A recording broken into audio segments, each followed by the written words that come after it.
It starts recording. All right. Let's count us in. 1, 2, and 3. Yo, we're running it back.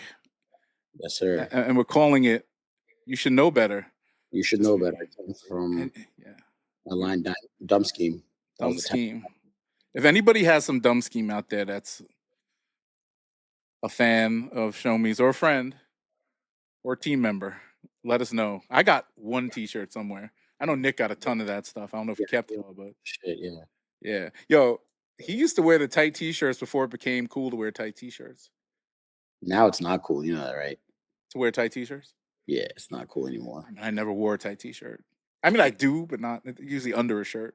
I did it. Never. Yeah, I never did.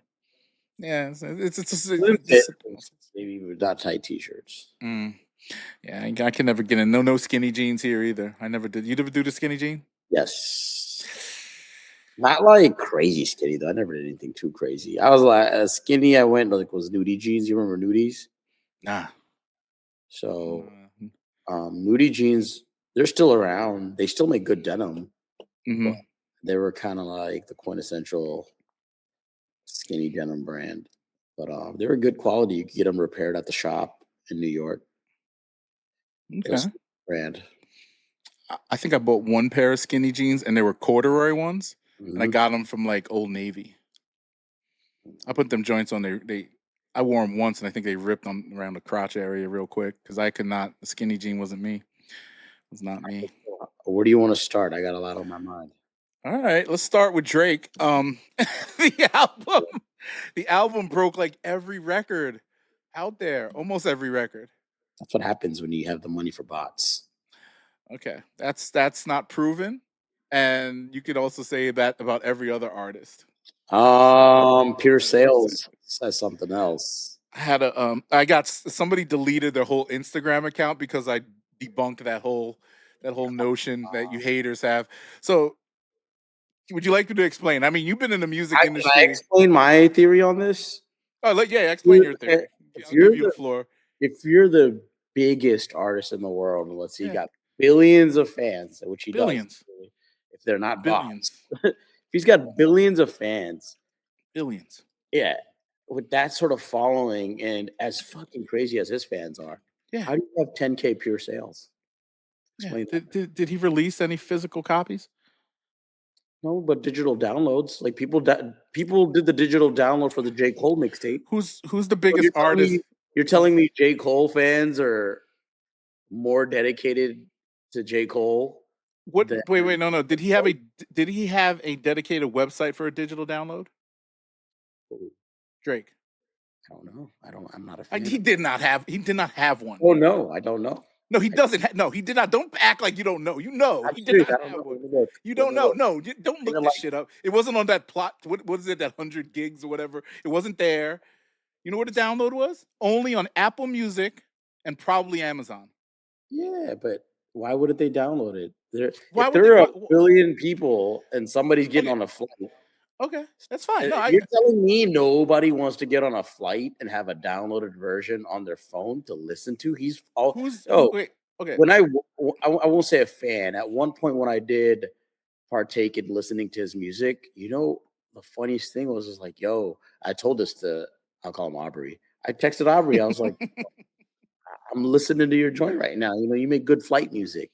And then make good flight music. So this is when way back, what was that record he had? Aston Martin music with Rick Ross. Mm-hmm. That had come out.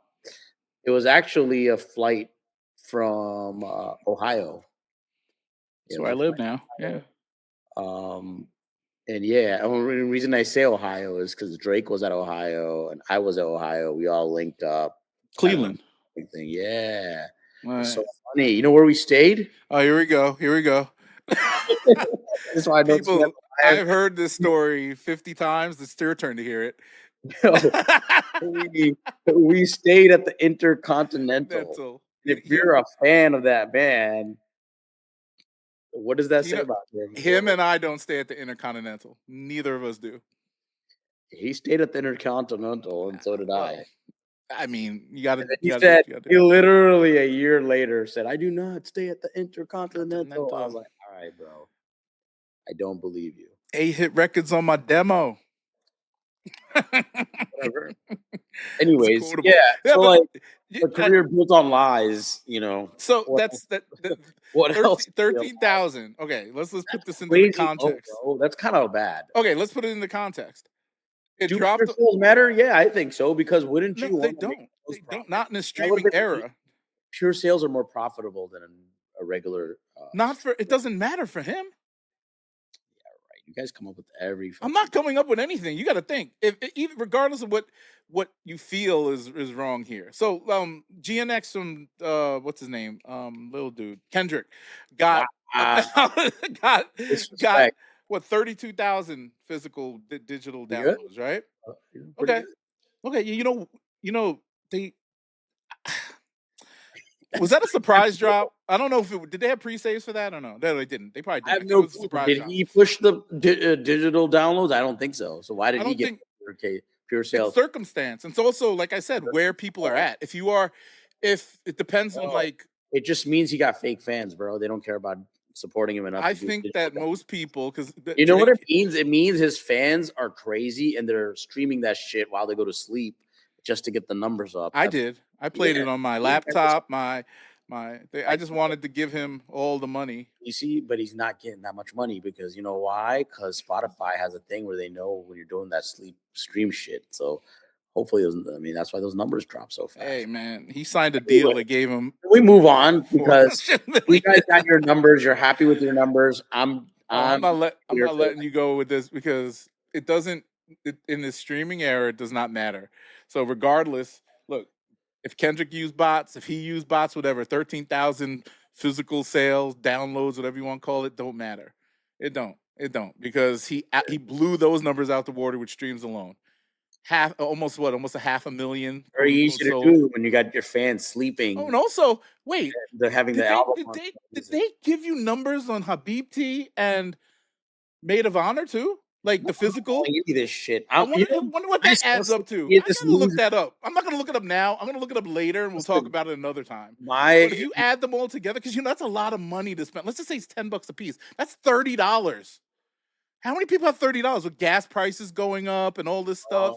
It's crazy. Your sales numbers are related to this Iran war now. Yes, I would say so. The economy's bad. Who's buying stuff when you? Okay, I'm already. Show me. Come on, you're already paying this what? Might be the first $20? time I've heard a war used it as an excuse. This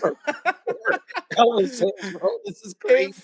You guys are insane. Let me tell you something. Yo, you guys will find you're bringing politics into you're bringing geopolitics into the reason why Drake is. Do you order out as food a lot like you used to? Like, how many times a week do you order out food? I do. I do more right now than ever. Well, you rich. It don't matter. I'm not rich. It has nothing to do with money. It has everything to do with money. I'm definitely not rich right now. It has everything to do with money. People with more expendable income buy more shit or do things more conveniently. If it's more convenient for you to download it and have it on your thing, then that's fine. But I never thought about that. You put that in my head. That's a good thought right there. What? I feel like, it's the economy. It's purely the economy. So your theory is that because maybe people are flying less, they don't need that flying music. That's another one. Yes, that. Maybe and also people are just theory. Never mind. It doesn't. Okay, whatever. Okay, since we're talking, look.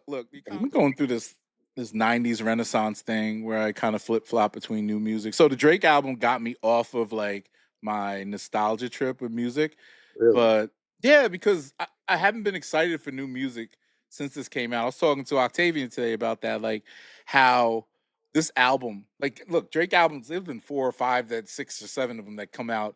I feel like it didn't do it for me, but I had the same feeling when I was listening to the Clips album that dropped. When God Sort 'Em Out, Let God Sort 'Em Out dropped, I felt the same way because I was just like, bro, I could only, this is the Unk here speaking, I could only listen to any hip hop. I'm not like, oh, yeah, some people think like, oh, you're an old head. You probably just want to listen to boom bap. No. I'll listen to ignorant old hip hop. Anything pre 2006. I'll fucking listen to Rich Boy, throw some D's and get nostalgic about that shit. Like, love it. That era was so great because we were like, we were still fans and working in it at the same time, but not at the level that where it was at a level where it was more like, I'll do this for this, the love of it. Like Kanye was dropping classics. All these dudes we knew were coming up were young and making just great music with all these new people like like Trey Songz was working with B Major, Nick was working with Drake, like all these people that were just on this come up, and that blog era is just ridiculous because the discovery of music, man. Blog era was amazing. Blog era is what got me into discovering ASAP Rocky, and the little did I know I was going to end up working with him. You know what's funny? I think I told XV. What's that? It's just XV. It's a rapper from that. Oh, I remember XV. Yeah, I do now. I only know it for Blog era shit. But the funny thing Me too. was, first time I saw Rocky, I wasn't that impressed because Purple, what was that song? Purple Swag came out. I didn't like that shit at all. I thought it was like some Lil B shit. I told Rocky this. I did not like Purple Swag, but then when Peso came out, like these boys are next. Let me go find these guys, and we did. And we ended up doing 10 videos with these guys, and it's a part of my legacy. I'm happy, I got to do Lamborghini High, I got to do Multiply. Yeah. Not to name drop and shit, not to promote myself, but gotta promote yourself. No, but it's not even about that. That was the last time I was really excited about hip hop. Outside of and anything Pusha T drops, like shout out to Pusha, man. Yeah, I love everything he does. But it's like, see, with this the newer era with these older guys, I can't give the. I'm gonna put Drake in that. I'll say this. I think Drake made an album that's very listenable if you're a fan. For sure. Well, yeah, like he's one of the few that's doing it, and same thing for me with the clips. For me, and the way they did it, like the way the clips did it, it wasn't even based on nostalgia. They did something refreshing because you're not used to hearing Pharrell on these types of beats. You're used to hearing you're used to hearing clips. You're used to hearing the clips on Neptune beats. These were solo Pharrell beats. Yeah, more synthy, more bouncy. Yeah. Well, no, I thought these were less synthy. I thought this. No, I'm talking about the old school. Yeah, the Neptunes were more synthy. Yeah. More of the Triton sound, right? Yeah.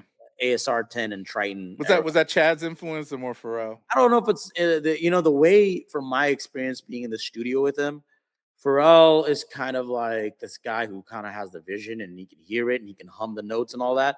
Chad is a savant when it comes to musical shit. He's like putting it together. Yeah, we call him the X-Men. He can do it all. So like Chad will play 20 instruments. So he played this. I don't know if it was a direct sample when they did Rex and Effects. But I always thought Chad played the saxophone on that too. But I also thought Chad played the. Actually, I saw an interview with Teddy Riley. I think I might have sent it to you. Yeah, where he was talking about how. Yeah, like he was talking about how Pharrell came up with the melody and they played it out. It wasn't a sample. Yeah. It wasn't a sample. It wasn't a sample. No, they recreated. Pharrell and them, they don't really take too many samples, except for this new album. That was so different about it. Pharrell usually interpolates. He doesn't sample. So on this new Clips album, I know they sampled So Be It and almost didn't get cleared. Then they had to, from what I heard, they went to Swiss Beats to get help to go all the way to like Saudi Arabia or Egypt or somewhere to get the clearance. Yeah. For So Be It. And man, So Be It was so great because there was a version when the album dropped. I was heartbroken that had like a different beat because they couldn't get it cleared on time. I was like, the world is this? Because this was the hottest track there. But then they replaced it back. Thank God they got it cleared. The first N.E.R.D album. I love that album. You sent me a version that was all synth, and then they redid it. I need that. Do you have it? No, you could. I think it's online. That's called the European version. That's the European import. So the European version is all digital. Then learned something new. There's a rock version that came to the United States. So the digital version was leaked all over the internet. That's how I heard about N.E.R.D. And I didn't really knew who they were all the way, but I started doing my research and got obsessed with the Neptunes and even more obsessed because they were from my hometown. But the Spy Mob guys did the instrumentation. I like both, honestly. There are some songs that sound better with Spy Mob, and there's some songs that just sound better. I love that whole album. I can't like the greatest experimental albums in hip hop because it is technically it's both. I like that. What Fly or Die is my favorite N.E.R.D. album. Fly or Die is great. I worked on marketing on that album. That's the second one, right? Yeah. That's 2004 that came out. Something like love that. 2004. Wait, did that have the Love Bomb or whatever? Is that on there? Or was that the third one? Love Bomb's on that one? Yeah. All right. Yeah, great album. Then you had Seeing Sounds, which was also great. Yeah. Then there was Nothing album, which Pharrell even himself hated. That's the one with Rihanna. No. That one did well. That one had Lemon. You're talking Lemon. Yeah, Lemon. Lemon. That one did well. That was him and Drake collab. They collabed on that remix. Oh shit. With Rihanna. I don't know. Did Drake just hop on that, or did he? Was that a real remix? So this is before they were like. When did that come out? What year was that? Before the beef. There was always tension. Pharrell was always talking shit, though. No, Pharrell never talked shit about that. I mean, he hasn't talked shit. He's a better man. Wait, didn't he say something though? This is never said anything. He actually my bad, Pharrell. Don't hate me. On Drink Champs, he said, "I wish these guys could have worked it out." Oh, but he just stood and pushed his corner then. Yeah, 100%. That's his boy. It's his family. Yeah, 100%. He stood in his corner. I'm looking this up. Us going back to the topic of listenable albums, I really think that's very rare nowadays. Like, bro, nowadays you can listen to a single, maybe there's a hot single, but people aren't really dropping a body of work all the way through. I agree. And for me, the last one for me was like God Sort of Mine. I could listen to that top to bottom. Yeah. Like the new Kanye album was trash. Like, I like the new Kanye. I mean, I can't listen. I've since like this is why I can't take what you say seriously about Iceman, because if you could like the new Kanye, come on, you know I know, like, bro, you know I know good music. Preacher Man, no, you do know good music, but sometimes your takes are wild. But you know, I got wild takes too. You know, it's not like, about, bro. It's about if I told you my top 10 hip hop album, you'd think I have terrible taste. I don't let the media influence my thought process. No, neither. Not saying that you do. No. Like, oh no. Let me tell you. Like, for example, my top 10 hip hop albums. If I'm going to give you something right now, as of now, Hell Hath No Fury, Aquemini, Ready to Die, Blueprint. That's what, 4? Prodigy, HNIC. There you go. That's a good one. Dead Prez, Let's Get Free. Wow. This is very eclectic. I like it. N.O.R.E. The first one? First one, so good. I would have picked. That's my top 10. One of the best, like Nori N.O.R.E. Like I said, it was what I was going through because I was kind of rediscovering hip hop again. Okay, so this is like a lot of late '90s and early 2000 shit. For me, my favorite, if I was to give you my all-time favorite year in hip hop, the era, it was like 98 to 2000 was my favorite era of hip hop because at that time I still liked Eminem when he first came out. I don't really like him now. I got respect for Eminem, but I can't really listen to new shit. You've heard that term burger music, right? Burger music? Yeah, so they call it. So you know the Hobsons and the Logics, these guys that are corny and they take shit too seriously. Yeah, they call it burger music. Yeah, I can never. Eminem birthed that shit. The Lucas Joyners and all these guys. Yeah, you know what? You're right because those guys like they're kind of rapidy rap, but then they try to make catchy songs and shit. Yeah, I mean like Logic that 1-800 song. That's a classic to me. Like that regardless of what people say, I think that as far as kids. Yeah, but I never heard anything past that, like or that I cared about. But he did his last album. We did some marketing for it. The one before. You good? The whatever the one before this one. There's a lot of good records. I used to actually listen. I listened to it. I was never a fan. I respect his hustle, and I think he can rap. But again, so for me, I don't judge rapping based on technical ability. I think you got some sort of swag, some sort of like. He's a good storyteller. So I got to see him at. I'm going to be name dropping now at Dave Chappelle's. It's not name Firehouse. It's like part of your work. You know what I'm saying? Part of whatever. I'm a food critic, and I'm like, oh, that one time I was at.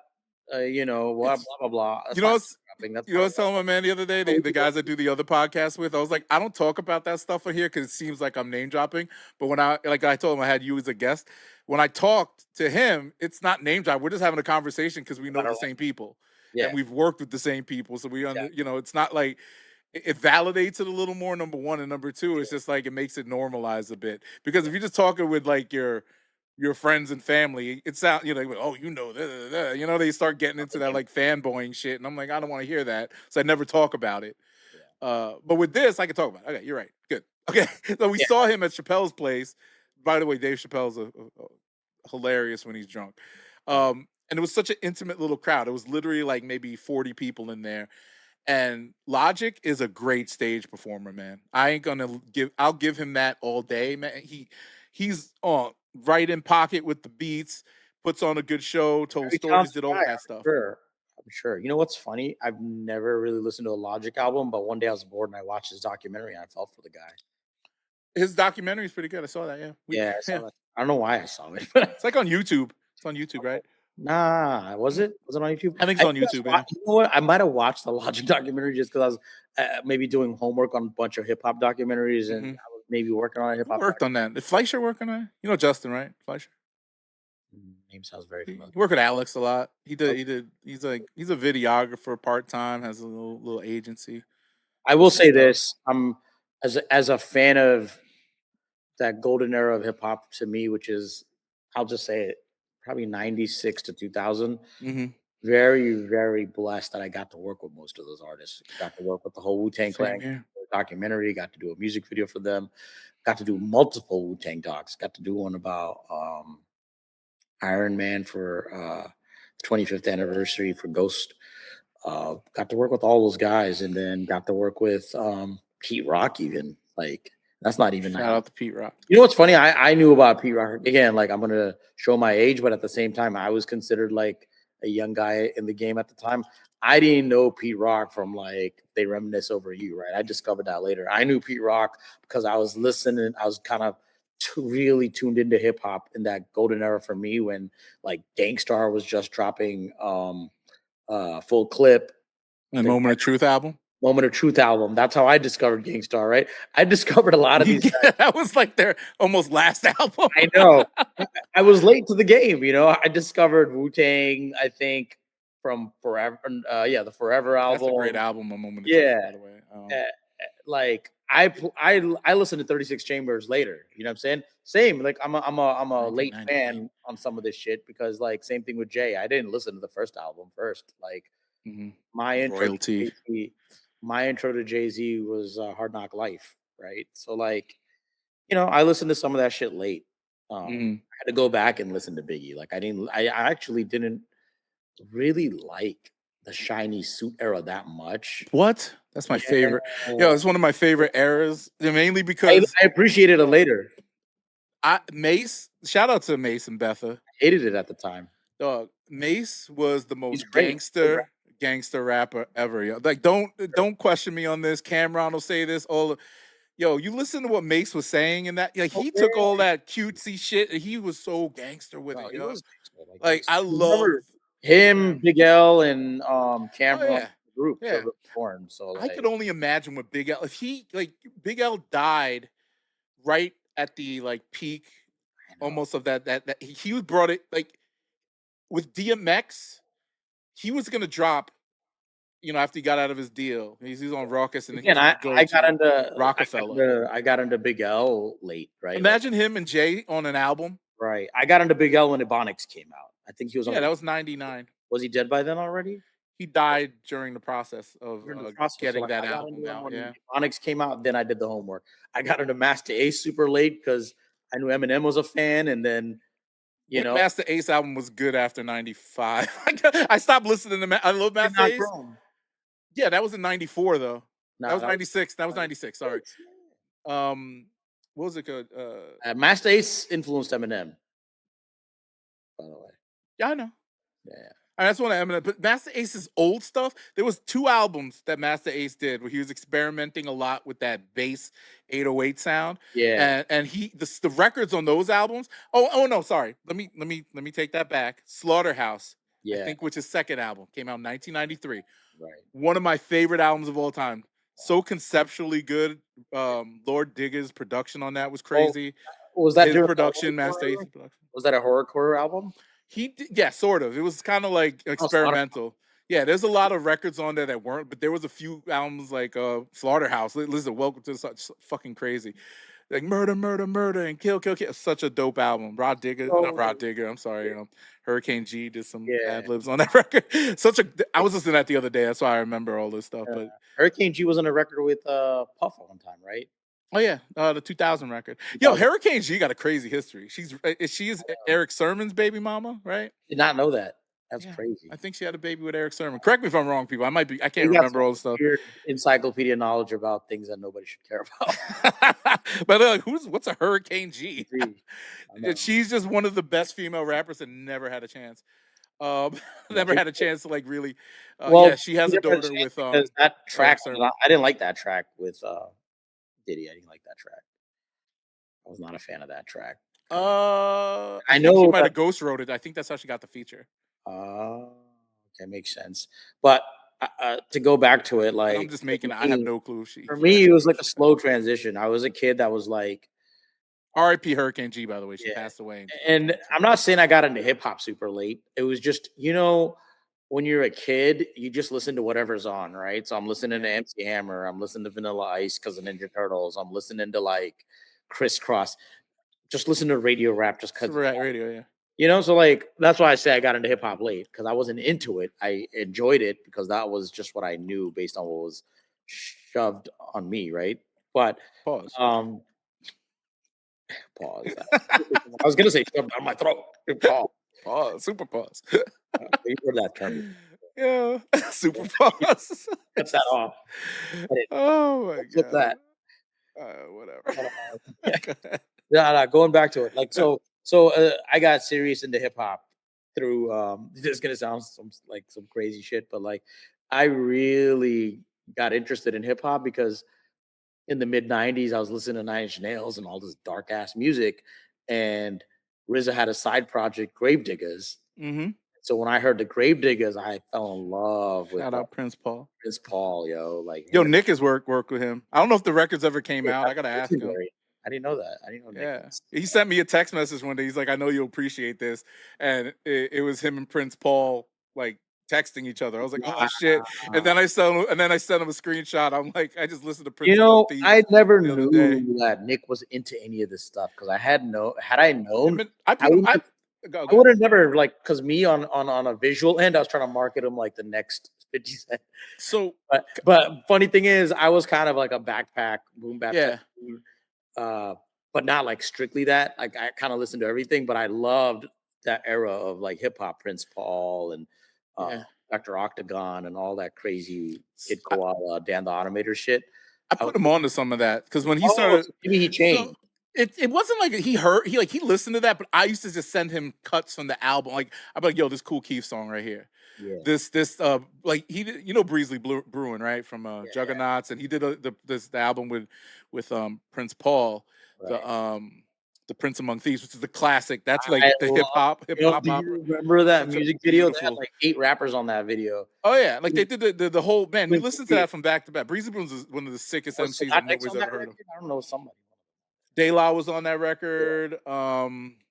Everybody was on that record. I got to go revisit it. But it was like before Sound Bombing, maybe.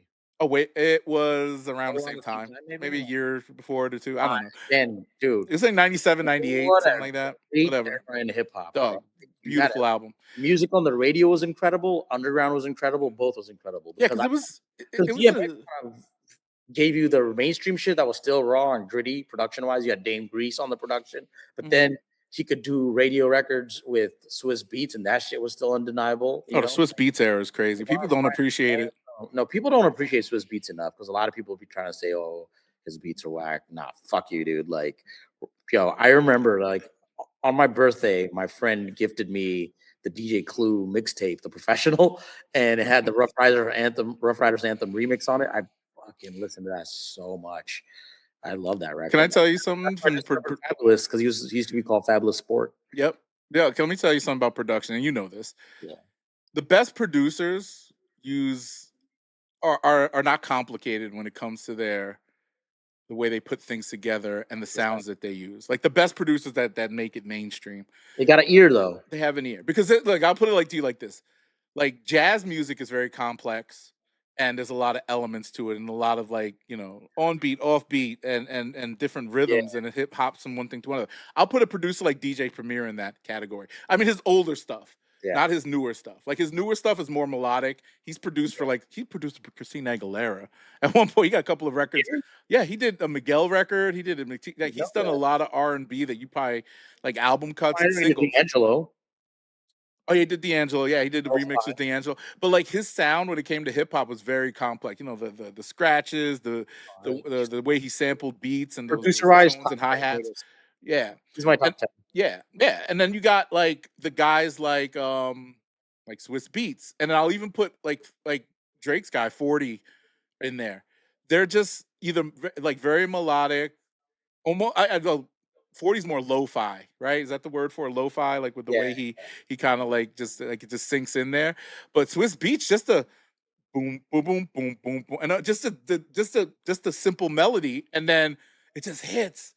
Like Jigga My Nigga, yo, like Love that song is just fucking, and Was that all on it is in Volume? Was that that was Rough on Riders Rough Riders Volume 1. 1? Yeah, yeah. What a But great that song, just the beat, yo, like so good. That beat, whew. crazy. But it's What I like simple. You about can make that shit man, on your oh, phone. dude, Like it's I know, but it's so like amazing. an That old phone. it sounded like a video game, everything he made. That's why I love his sound. Remember when Right. another one, Money Cash Hose. Yeah, More. Money Cash shows just he That was just hit he hit all the keys. that's what it was? No, he just slid his hand. Yeah, that was it. Come No on, bro. way. Come on. You can Either way, that was that easy. record, Like, but it's just it's so creative. It's like I never thought of that. yo, bro. Right? I First remember time I this. heard that record, I think I just saw the trailer for Belly, and I was Mm. hyped. My What'd friends you were think of Belly when you first saw it? so I like Belly more now than I Me too. first saw it. I thought it was Belly is a whack. movie. No, Belly's an incredible movie. But you know what the thing about Belly is? I enjoy Belly in a format that's very strange. I enjoy it in clips. Like I enjoyed watching them as scenes. Like I'll watch the way I watch Belly. Mm. Like, I'll look up a certain scene. I'm like, oh, remember that scene where dude shoots homie in the restaurant because they're talking shit to each other.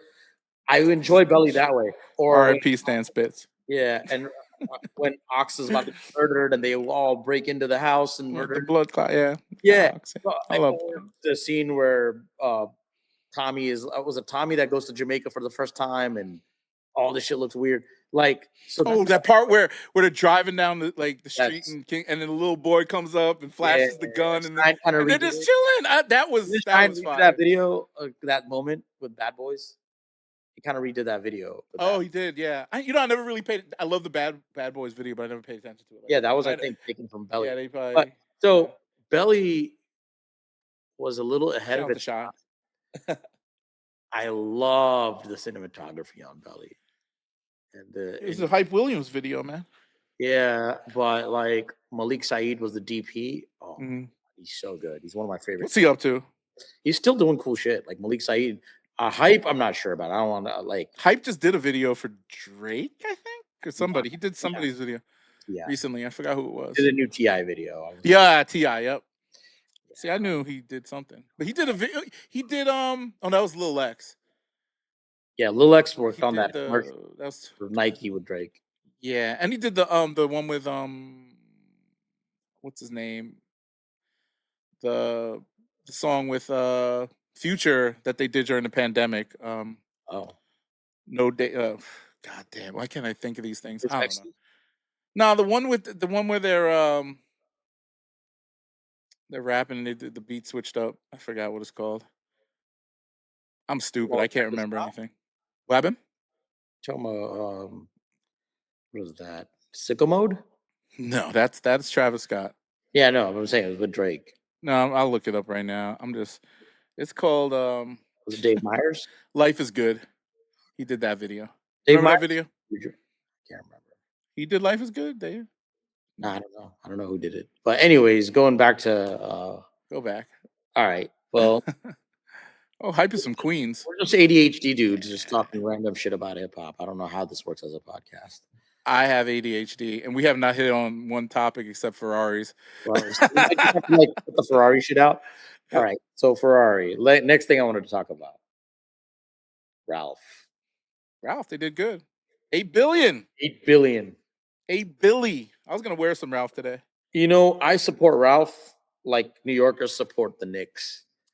I'll I do too. never lose my support. You know, like I mean, I'll never give up my support for the brand because Ralph means something to me. Like since I was a kid, Mhm. right? Um, I remember like I stopped buying Ralph after a while, but like I always would buy some polo pieces. But 2020 was when I got obsessed with Ralph, and people thought I was like washed. Everybody's like, "Yo, bro, you're dressing like an unk. Why are you wearing polo? That's just not even cool anymore." It's like you So just it's wait. cool. I was like, just you wait. They're gonna make a huge comeback. And I think the comeback had to do with people were getting into this like whole old money phase. That was one thing. So you saw a lot of people. I think during the pandemic, a lot of people started doing their research on companies that are just never going to go out of style. Because you know what happened during the pandemic? I sold everything that I had that was Gucci, LV, all this shit. I said I'm not buying any of those like European brands ever again because it just you can't wear that shit 10 years from now. It just looks played out to me. Like it just looks old. It looks outdated. Unless it's like vintage, Where something like I really, don't know. Like it doesn't to me. Like yeah, vintage like vintage LV bag, yeah, sure. But like or a belt. maybe, If you're a maybe. belt guy, I'm not a For belt women, guy, I but think vintage LV, vintage Gucci, vintage anything works great. Vintage The Chanel stuff, bags, yeah, that stuff works well. But dresses, as a guy, like jewelry. as a as Oh a yeah, God, as a guy into it's a a little bit phase. Men go through fashion, phases. like I am a Ralph Lauren fan for life. He's a big inspiration for me as far as world building. Because as a film director, I'm a fan of world building, right? Like I like to tell stories, and I feel like that's the brand that does it the best, right? And I think where they went wrong was I think there was a point where they just wanted the money, and when they went after the money and they fucking flooded the market with Ralph at fucking TJ Maxx and The you big could get, horses. Remember the big horses on they still on do the. the big horses every once. So I'm not a Well, big no, not the ones. I have one of these too. I'm yeah, not gonna cap, but well, the embroidered big ass horse right here and the outlet right. shit. It was all outlet shit. Right. But I think Ralph is here to stay. And I think what they did is they actually increased their prices. So in a way, I don't think the quality got that much better, but the prices got higher. So it just Hmm. became slightly more unattainable to the average person that was going to the discount rack. They pulled everything from the discount racks, which is a great thing. If you had something from the discount racks, It's you're not probably in TJ Maxx no more. You can't get hell a regular polo shirt in TJ no. Maxx no more. I think the closest to a discount rack Ralph Lauren now is like if you go to Nordstrom rack. If it's even in there, I've never. It is in I the don't go to those stores anymore. yeah, because they kind of suck, bro. Like, they have anything I in mean, this, it's always like especially if I needed a pair of socks real quick, right. yeah, I'm gonna hit up I'm TJ an Maxx. emergency and like I'm in the middle of nowhere. They still might have a Nordstrom. They might have some quality shit every once in a while. Yeah, I'll go there. But You get some hidden gems in the shoe section. Sometimes you get a nice pair of dress shoes or something, maybe. or a fancy sneaker if Yeah, you're into that. yeah. But like for me, like it was funny. Like when I got into my when the resurgence for me of Ralph happened was like 2020. I was obsessed. I was buying Double RL. I was buying Polo Country. I was buying Polo Sport. Purple label. Nah, you know what's funny? That's the only Ralph I can't get myself to purchase because I feel like it's so expensive and it's not worth it. Well, isn't it all tailored? You have to get it tailored at the. Yeah, I don't got time for all that, bro. Like, It's suits and sport coats and and I'm not wearing everything's tailored, suits. right? Like every suit I have is when my dad passed away, I like got all his suits because me and him were the same size. So like I got his Armani suits, Hugo Boss suits, like all that stuff I got from him, you know. So like I'm like, okay, I already got my dad's suits and they fit me pretty well. So I'm not buying suits. But like, yeah, I don't know. I can't do the purple label thing. I got respect for purple label, but like that's like me. I can't do Loro Piana, you know. I don't want to Mm, spend like I feel like people who do that are trying too hard to look like old money, you hmm. know. And to me, it's cosplay at that point. And yes, Ralph in general is kind of cosplay. Let's be real. Holy. Yeah. Yeah. But it's fun. It's fun, right? Like I don't buy a Ralph Lauren outdoor like vest or something to actually go outdoors in. I just think it looks cool. It's a collectible to me. Yeah. I want to do that, I'm going to go to Patagonia or Arc'teryx, or if I really want to go like crazy with it, there's a Japanese brand and Wonder. They're super dope. I'll get like shit like that. Like that's good for actual outdoor living. They're good. They have good utility. Yeah, good Ralph utility. Lauren, some of his stuff has good utility. I Really, mean, I never put it to the test because I don't want to wear it out like that. You it know, looks too I have good to be outside. When they do all that, yeah, like with their Native American fucking pattern shit, I buy a lot of that when I see it. I yeah, got this fire bubble coat, man. That's like, really. I love it. It's I got got a that bubble coat too native recently that I got signature. from them. Yeah, I'm gonna It pull has a that out this winter again. I love it. yeah, me too. I just got like an orange bubble coat. I was obsessed with like um these bright colors, and I was like, you know what? You know what? I got my first North Face last year. My first one ever. What? I am a New Yorker who did not have a North Face. I had a South Pole, did not have a North That is Face. not the same, brother. I know, and I wore that shit like it was a North Oh. Face show. I used to get clowned. I was like, yo, you know what? So, like, you get South Pole at JCPenney's. You get that Burlington Coat Factory. That's where I got mine. I rocked that shit Oh, to good. death. Like, you could back then when Echo was still dope, you could get Echo at those places. Burlington had Echo. Now they just have Echo for like $12. Like, they just have. What's the market for? Is it international? Because I don't Echo. understand. I don't understand who buys it. The only person I've seen. It's in Macy's still. Well, at least last time I went No, to Macy's, I saw it. There's no way Echo. I did. I swear to God, this had to be in the 2018 or 19, maybe. Echo and It Limited was still still there. at Macy's. Yes. What, the cut and sew shit that they had? It was sort of like, they had like a Mark Echo cut and sew line. I forgot what it was called. It was nice stuff. They had a lot of like flannel shirts and denim. Yeah, it had the rhino on it still. Yeah, like, when I loved Echo, like in the late 90s, I loved Echo. I had a little bit of Echo phase because I saw I think I saw remember LRG? Yeah, LRG was like the second coming of Echo. That was Drake's first LRG brand too. deal. A few LRG pieces, nothing too crazy, but I had some Echo pieces too, and like I was a big fan of Echo at the time, just because I was into that. Like, oh, you know what got me into Echo? The Black Moon cover with Buckshot. No, it was Buckshot. Buckshot had a Echo glove. Look it up. Looking it up now. Type Buckshot. Buckshot Echo Unlimited glove. I saw that. I thought it was such a cool image. I was like, yeah, fuck with that rhino. Buckshot, shoddy. I kind of rocked it all weird, anyways. I was rocking Echo with Jinko jeans and Adidas, like Oswegos. Which album? No, BDI Thug album? No, don't look at the album. Just type the description. Buckshot Echo glove. Just type that on the images, and it'll show up.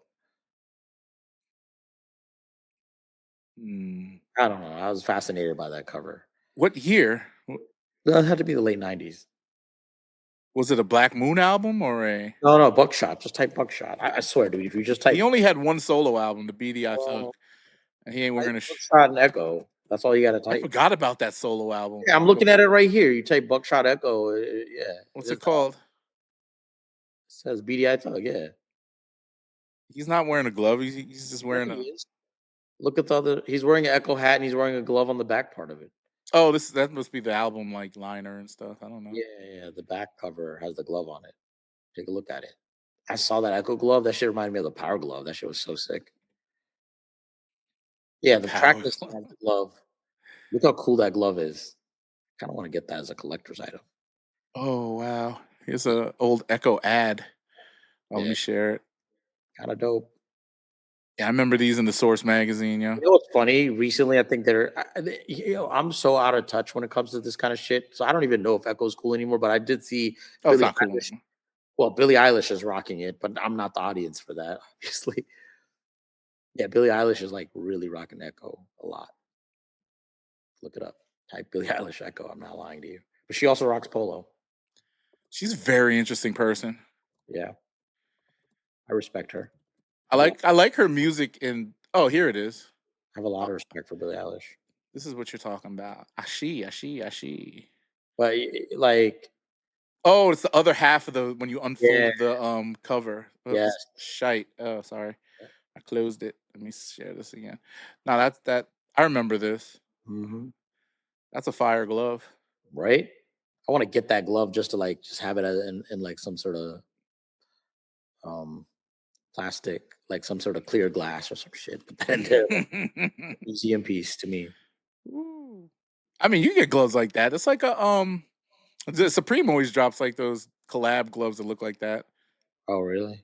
Yeah, every season they drop some kind of like weird like. I want that specific one for nostalgia purposes. Good luck. I mean, you could probably go on eBay. I bet you could find that. Look up. I'm gonna go look it up right now. It's like I would pair Echo with polo as well. When I used to in the 90s, I'd rock polo but it was like Polo Sport or maybe Polo. Remember Polo Jeans? Mm-hmm. Another line called Polo Jeans. It was probably the cheaper Polo Sport or whatever. Anyways, I'd rock that with like an Echo. I had these crazy baggy Echo cargo pants. Oh my god. Anyways, but I was a weird dude. Like I would rock that shit, but I would also wear like skate shoes with them, like on some kids shit from the '90s, like mid '90s, like the Larry Clark movie Kids. I would rock like a polo jean shirt. Oh, the prayer alarm's gone off. Moment of silence, please. More praises due. Can you hear it? I love it. Just keep it in the pod.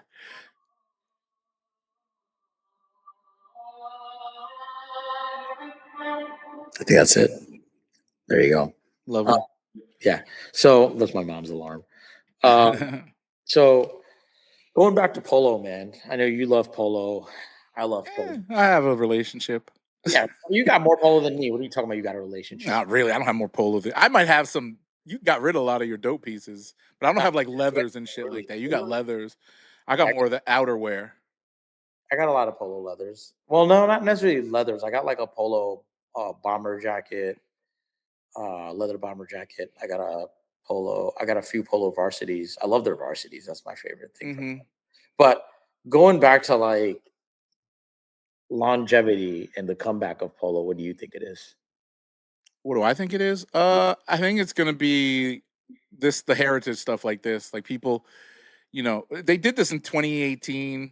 That's when I got back into it like heavy, where I actually spent money on these shits. Like I got this hoodie right here. Did you get the Palace collab that they did back then? I missed out. That was in 2019, right? I wish I copped. I want this blue right here. I want this. So piece right there. How much is that? Only 1,200. Is this the one from? This is from '92 though. So that's the original. Yeah. 1,200 is not bad for the original, dude. This is not. Is this an original? This ain't the original. Oh, this is the That's the remake. Yeah, because it has the lining, the interior lining of this. Oh shit, sorry, I'm not even on this. I'm sorry, I'm sharing it. The interior of this thing. So you know how they make those the bags that they carry the pizzas in when they deliver to your house. The lining of this is that, and bro, when you go outside, it keeps the heat in. Like you could wear this, and it's like wearing a fucking 10 layers. So I misunderstood. Polo truly does put the technology in the clothes too. Yeah. Not just for show. Okay. Which is fun. Well, they did that purposely on this thing. But everything from this collection was sort of like that.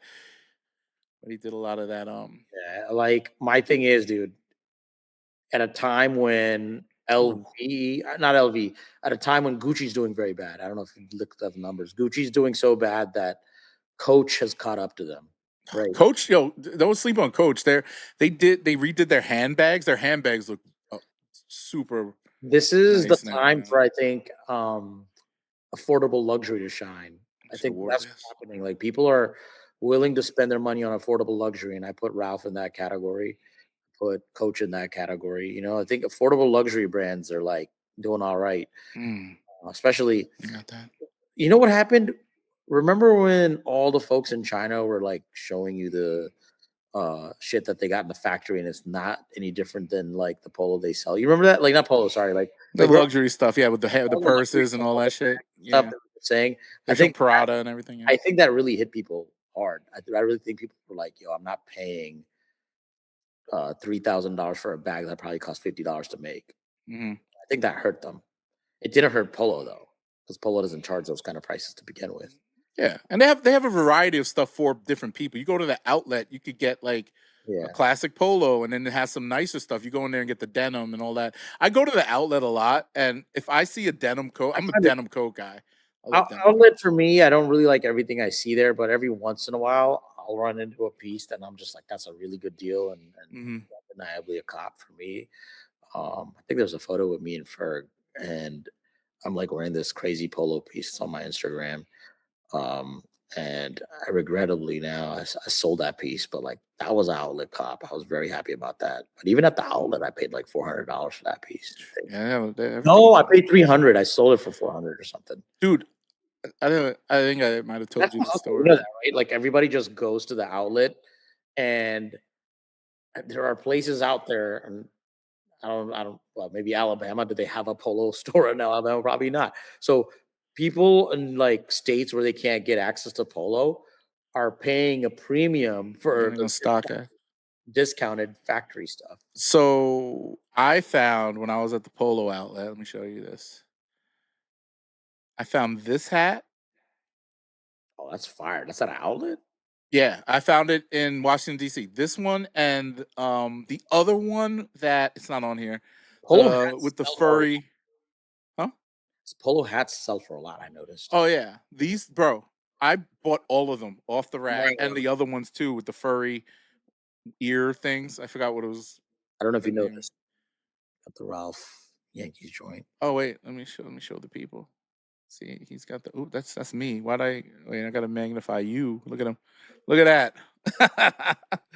You know what? I'm always gonna have like a polo piece on, no matter what other brands I'm rocking. There's always gonna be like These duckbill hats, though, man. That's the Ralph Lauren low life, whatever you want to call them.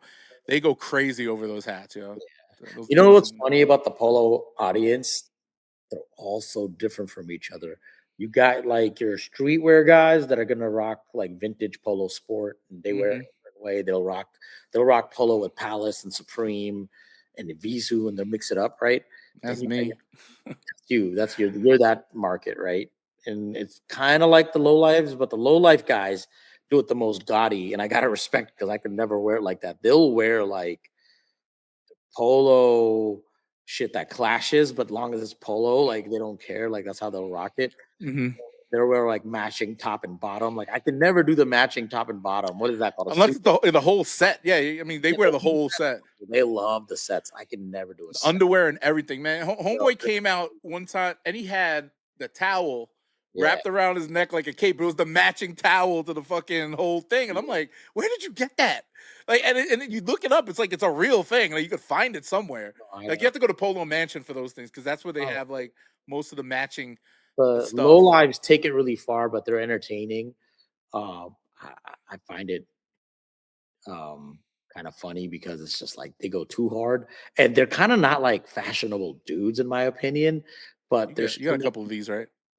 maybe These pieces, not this no, hat. I mean the I'd like. wildlife joints. Yeah, I love those things. I have a I don't couple of think I those. have any of the wildlife stuff I actually. swear I saw you wearing a camo something or other that said the wildlife I might patch have on had it it. at one point. You know, sometimes I get Yeah. rid of my. So the other thing about polo is it's easy to sell back. Like if you want something Oh yeah, like you'll make a decent amount on it, yeah, especially if you get on sale, like that Polo '92 all that stuff that you got to wasn't get it on Stadium. sale and then you sell it back for Oh, more. Macy's, man. When I went into Macy's, they had the whole Polo '92. I got it like 60% off a lot I of mean, the I stuff. wait every winter.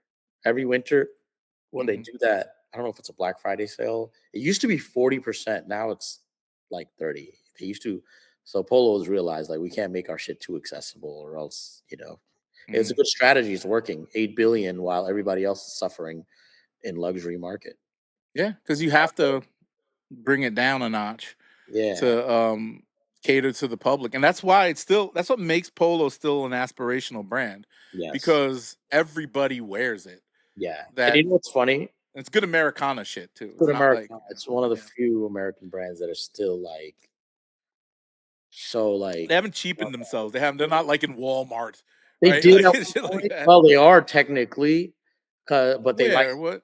they sold. Chaps don't exist anymore. They got rid of chaps, and you can get chaps at Walmart, Yeah, but they it's don't not own cool it no anymore. more. It's gone. I know, but it's still funny. It's kind of weird, right? Like I remember chaps was like, Wasn't Stussy in Walmart? no, fuck no, you'll never find Oh Stussy. wait, what Billabong or something? That was sort of like fake Oh Stussy. no, you're talking about no, no, not mosquito. What is that shit? Massimo. Massimo. I tried Massimo. It was sort of like fake Massimo Stussy, so right? which is funny because I had some Massimo shits like in the '90s, but just because I loved the graffiti tag at the time, I had a Massimo book bag from Shout out to Gadzooks. Massimo. It had a cool logo. It had a cool Gadzooks. logo. Remember Gadzooks? Yeah. That was It kind was of like sort of like the a era. it was like a journey, like Journey, Gadzooks. What was the other one? Journey's still around. Yeah, I know. Yo, you know what's crazy, low key, man? If I was in '90s to 2010, maybe, if I knew anything, I would have went up in there and bought one pair of every dunk that they like SB dunk that was out because they used to put them in those Right. stores like retail, and you could get SBs in there and nobody bought them Well, right because now, they were sort of like low key skate like shops. I feel like people aren't that crazy for sneakers right now. I feel like drops happen, and there's a lot of shit that you can. So yeah, we talk about this Sneaker on the guys, other but I feel pod. like they're much Uh, more accessible now. Yeah, I'm not gonna go yeah, into no. I want to talk about because I want to hear your perspective but about it. no, Go my ahead. opinion on Nike is they leaned so heavy on influencers versus the athletes and the running culture? Like, why didn't they hop on the running club trend early? You know, they kind of was late on that. So, yeah, I want to get shout out to my man Sock Jig. I don't know if you know that guy. He's a sneaker guy, but he's really one of these educated ones. Talks really intelligently about sneakers. I should send you his podcast. He Has does a a so shallow level of intelligence and on when it he comes. brought well, he's talked about it this week. He hasn't done a podcast, and I was listening to it earlier today. He had this whole take on that, the Nike stuff, that they went direct to consumer too quickly because of the success that they had during the pandemic when everybody was thirsty for a release. Everybody wanted a dunk, a this or that. So they saw the numbers from the sneakers app and then they staffed up. And like everything, and you got to think about like startup culture. Whenever you have like an application or something and you want to build it up. So they were like, okay, sneakers is the future. And then, you saw like Adidas bite them with the Confirmed app, and then everybody else started to get their own little app where you could get exclusive. Even Ralph Lauren, they jumped into it like saying, "Oh, we're gonna drop it on our app first and all this other shit." Right. So, and sneakers been around for a minute. I think it was the first of its kind, but they bought into that, and then they went crazy on the retros, and they did this back in the late 2010s where they retroed everything, and people got sick of it because the superstars like Kanye and Jay-Z and all them just stopped wearing a lot of Jordan stuff. I'm good. Like I got all the retros you can think of. Well, you got to think like the collaborations is what got like Travis Scott collabs, and now they're doing the Bike Airs with Nigel Sylvester. I like the Bike Air stuff. I got a couple of pairs, not in your size. I'm gonna hook you up if I did, but no, I like the collabs and the Nigel that's storytelling. homie too. So like, Yeah, for him, like he did a music video with us for a New Level, and he pulled up the bike. That's fire. So it's great to see him doing all the cool shit with Nike. See, that's the cool shit because Nigel is an actual athlete, right? And an influencer at the same time. So I think that's a great strategy. They did a brilliant marketing campaign around both sneakers. But when they're doing shit like Skims, I don't understand it. Nike. It's money. I get it, but look what it's doing to your brand. Well, look at if you pull up. What's wrong with that? Skims is dope. No comment because I actually know the owner. So Kim? Oh, you do know. You know her sister. You shot her. Well, no, but I know Emma. I don't know her on like texting basis, but I've worked. Oh, Emma, what's her name? The black lady in the UK. Yeah, she's interesting. So she's co-owner of Skims. Yeah. So shout out to them. My personal opinion is I don't really care for the Emma Greed, right? Yeah, yeah. I did a campaign with her and what's her name? Coco Gauff. Coco Gauff. Shout out to Coco Gauff. Yeah, Coco's great. So Coco and Emma, we did a campaign for UPS, so that was dope. But shout out to UPS. UPS actually got some dope merch. I have the UPS Air Force Ones, the US Postal Service ones. All I need is the DHL shoes. I'll be straight. Remember when DHL did the thing with Vetements? Was it with Vetements? Clothing or shoes? Or was that Balenciaga? Somebody had done something with DHL. It was either Balenciaga or no. I was about. Well, I know the sneaker, a European sneaker brand. I'm not even talking about the sneaker. I'm just talking about like the like they did a Budapester, my Budapester. But I think you're not talking about that, right? Nah, I'm not even talking about sneakers right now. I'm just talking about DHL as a brand doing a hoodie. I think at one point it was super expensive. I don't even know. But these shoes, I obsessed over these shoes. I don't know why. I still want them though. Yeah, I think I wanted to complete. You know what I like? The set. I like ugly ass shoes. That's my thing. Like he looked at these and was like, "Yeah, I like ugly shoes." No. I like ugly shoes. I like what people would consider ugly. What people would cause not consider to be traditionally beautiful. I like that because it stands out. Like I like a nice like those woven joints that Nike got. What are those called? You know what I'm talking about? Flyknits. Are they Flyknits? No, I've seen like some weird Roshi runs. Nah, bro. They had like these weird joints that look like actual weave patterns, right? Like would you wear these? Not for me. I appreciate them. My favorite shoe ever. Yeah, I appreciate them. I have this shoe. That's great shoe. Great shoe. Not for me because of how I dress now. Yeah, me in 2012, I would rock those all day. I can't rock those. They're not comfortable. Oh, I bet that's my problem because Nikes. Like for me, I had all these Nikes. I still have a bunch of Nikes. They're just like collecting dust because about these. Cool. I love them. I love how Nikes look, bro. I just think the marketing is kind of off, and I think they fucked up because they let On sneakers take over, Hoka, Brooks, like all these running shoes came out, and everybody's, you know, taking a piece of Nike. Yeah, and then I didn't even finish the story. Nike also removed their best products from the big retailers. So Foot Locker, Finish Line, all of them. They removed a lot of the good releases at some point, You know what and they they went did by direct to doing that? consumer. So Yeah, they opened up shelf space, and then Adidas took yeah, shelf space and all exactly. that shit. Yeah. Nah. Asics took that shelf space. New Balance too. Yeah. Saucony. That's how you pronounce it, right? Saucony took that shelf space. Saucony. Which one is? Yo, shout out Yeah, to Jay Tips. Yeah, no, he's got Saucony. I know he's at Nike now. We got to get him back on the pod. Shout out to your brother too for hooking that up. Yeah. You know, me and Jay will go way back because we got to get him on here. You should. I love Jay. He's a great guy, and I did a music video with him ages ago, like in 2013. He had a song called Lafayette Gods with my friend Phil Walker. And I remember shooting this video and Jay like handing me some cash. I went to the Supreme store when it was still in Lafayette. Yeah. And I bought the Wise Supreme racing jacket, the one that Frank Ocean had. And like a dumbass, I sold it during the pandemic. Oh man, I still wish I had that Supreme, because to me, Supreme's made a comeback too. I buy Supreme every week. I've spent thousands. You never gave up on Supreme, huh? Yeah, I'm wearing it right now. This little baby box logo joint. I mean, it's just like, I think Supreme clothes or whatever. Well, you know what happened with Supreme? And I don't want to, you know what? Nah, I know too many people close to that brand, so I don't want to say too much. That's the thing about having me on a pod. Sometimes I have to censor myself because I don't want to offend the person I know. Do you think that Tremaine, whatever the guy that Kanye? I'll say it. He kind of messed. I'll put it to you this way, and you don't have to like nod or agree with me. Right. I'll just listen. When the corporate takeover happened and they made him what was his role? Creative director, whatever the fuck that even means.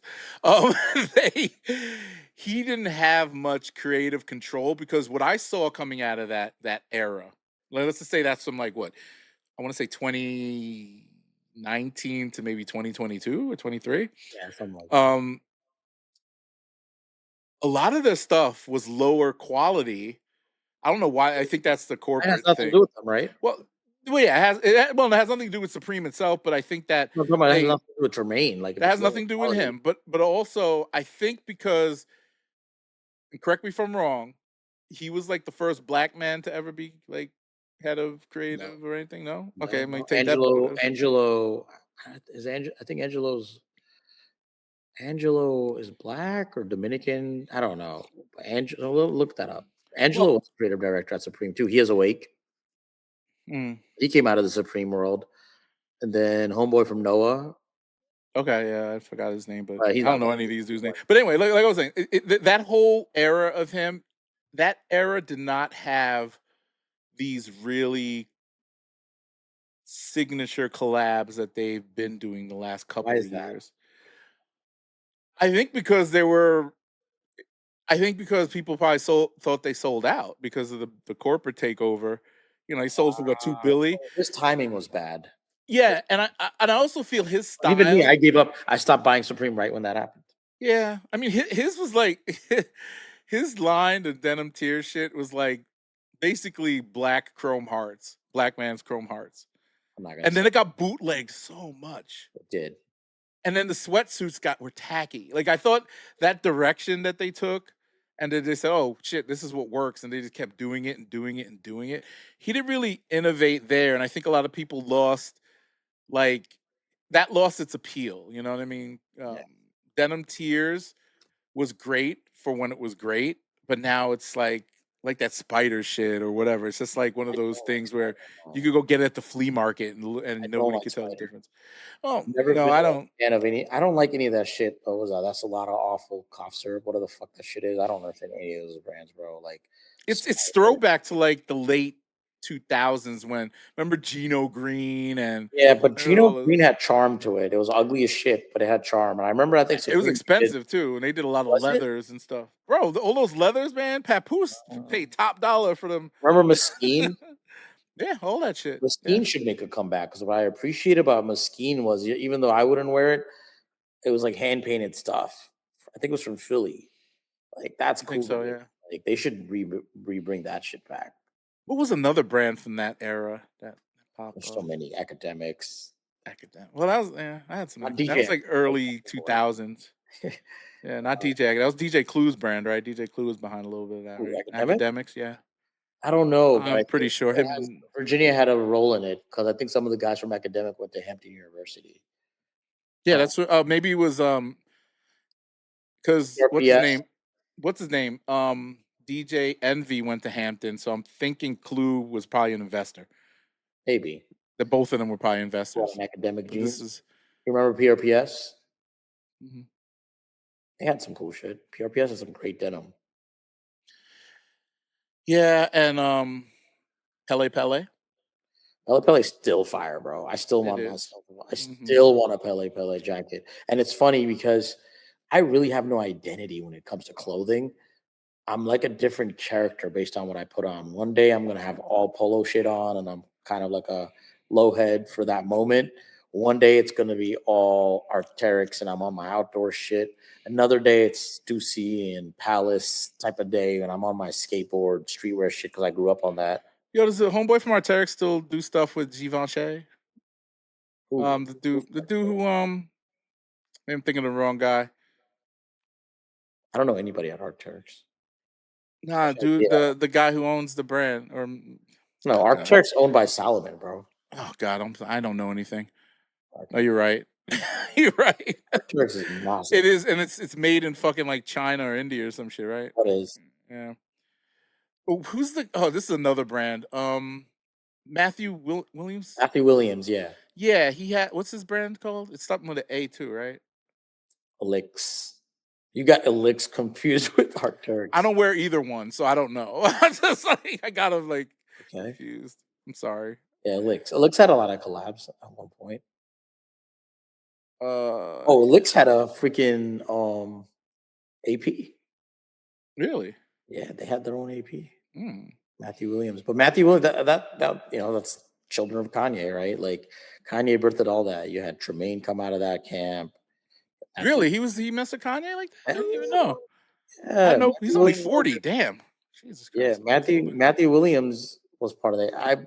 I ran into Matthew Williams when Kanye was projecting the surprise shit for when he played. I think it was Black Slaves. Was it called? No, was it Black Slaves? Was it called Black? Black Skinhead or whatever. Black Skin has a Black Slaves. Cut that out. No, when Kanye had Black Skinhead, yeah, I don't know if that's the one he premiered. It was like in Soho somewhere. He projected it, and Matthew Williams was there. Heron Preston was there. They're all in the same camp. Mm-hmm. Funny thing about Heron Preston is, me and him did a collab on a T-shirt. But that's fire. I missed that. It wasn't meant to be a collab, so we dissed his line, Ben Trill, in the Multiply video. Ben Trill. Yo. Heron had Ben Trill, right? Ben Trill was who Heron Preston and Virgil. They both had Ben Trill together. Shout out to Virgil, by the way. So also, like, that was that camp. It was Virgil, Matthew Williams, Heron Preston, Tremaine. All those guys were all part of, like, that same camp, that same era. They all came out and changed the game. But, like, I don't want to blame myself, but I had a part in it as a director, right? So we dissed Ben Trill in the Multiply video, and you know what happened?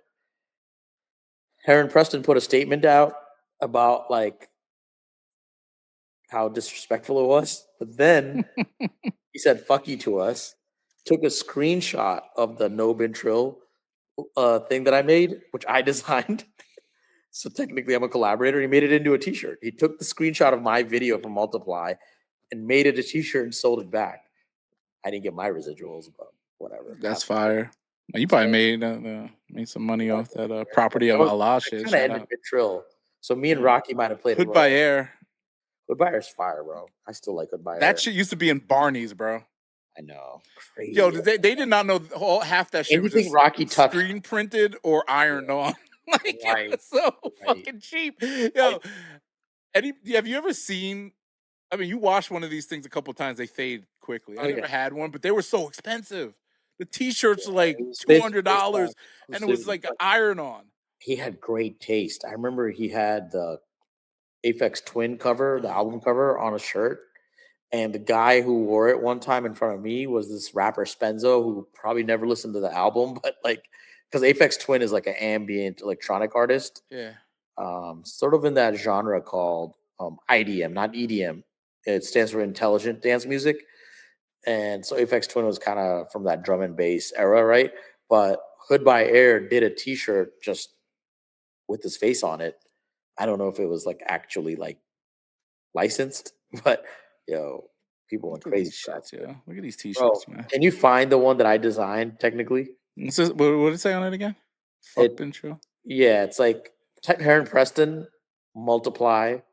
Oh. No bin Trill. Aaron Preston? No, Heron. H-E. Oh, Heron. Heron Preston. H-E. Great designer, by the way. Preston. Wait, it's a you say fuck bin Trill? Yeah, type fuck bin Trill t-shirt. See what you get.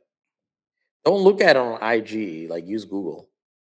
I'm not looking at it. Oh, sorry. I'm like, sorry. I'm like Googling. I can't see I was Googling on it. Here, this one, fuck airtime for real. Put down. He's got to have that shirt on. Or put multiply video. Put Heron Preston, multiply. No, you can't spell multiply, brother. I can't read. Ah.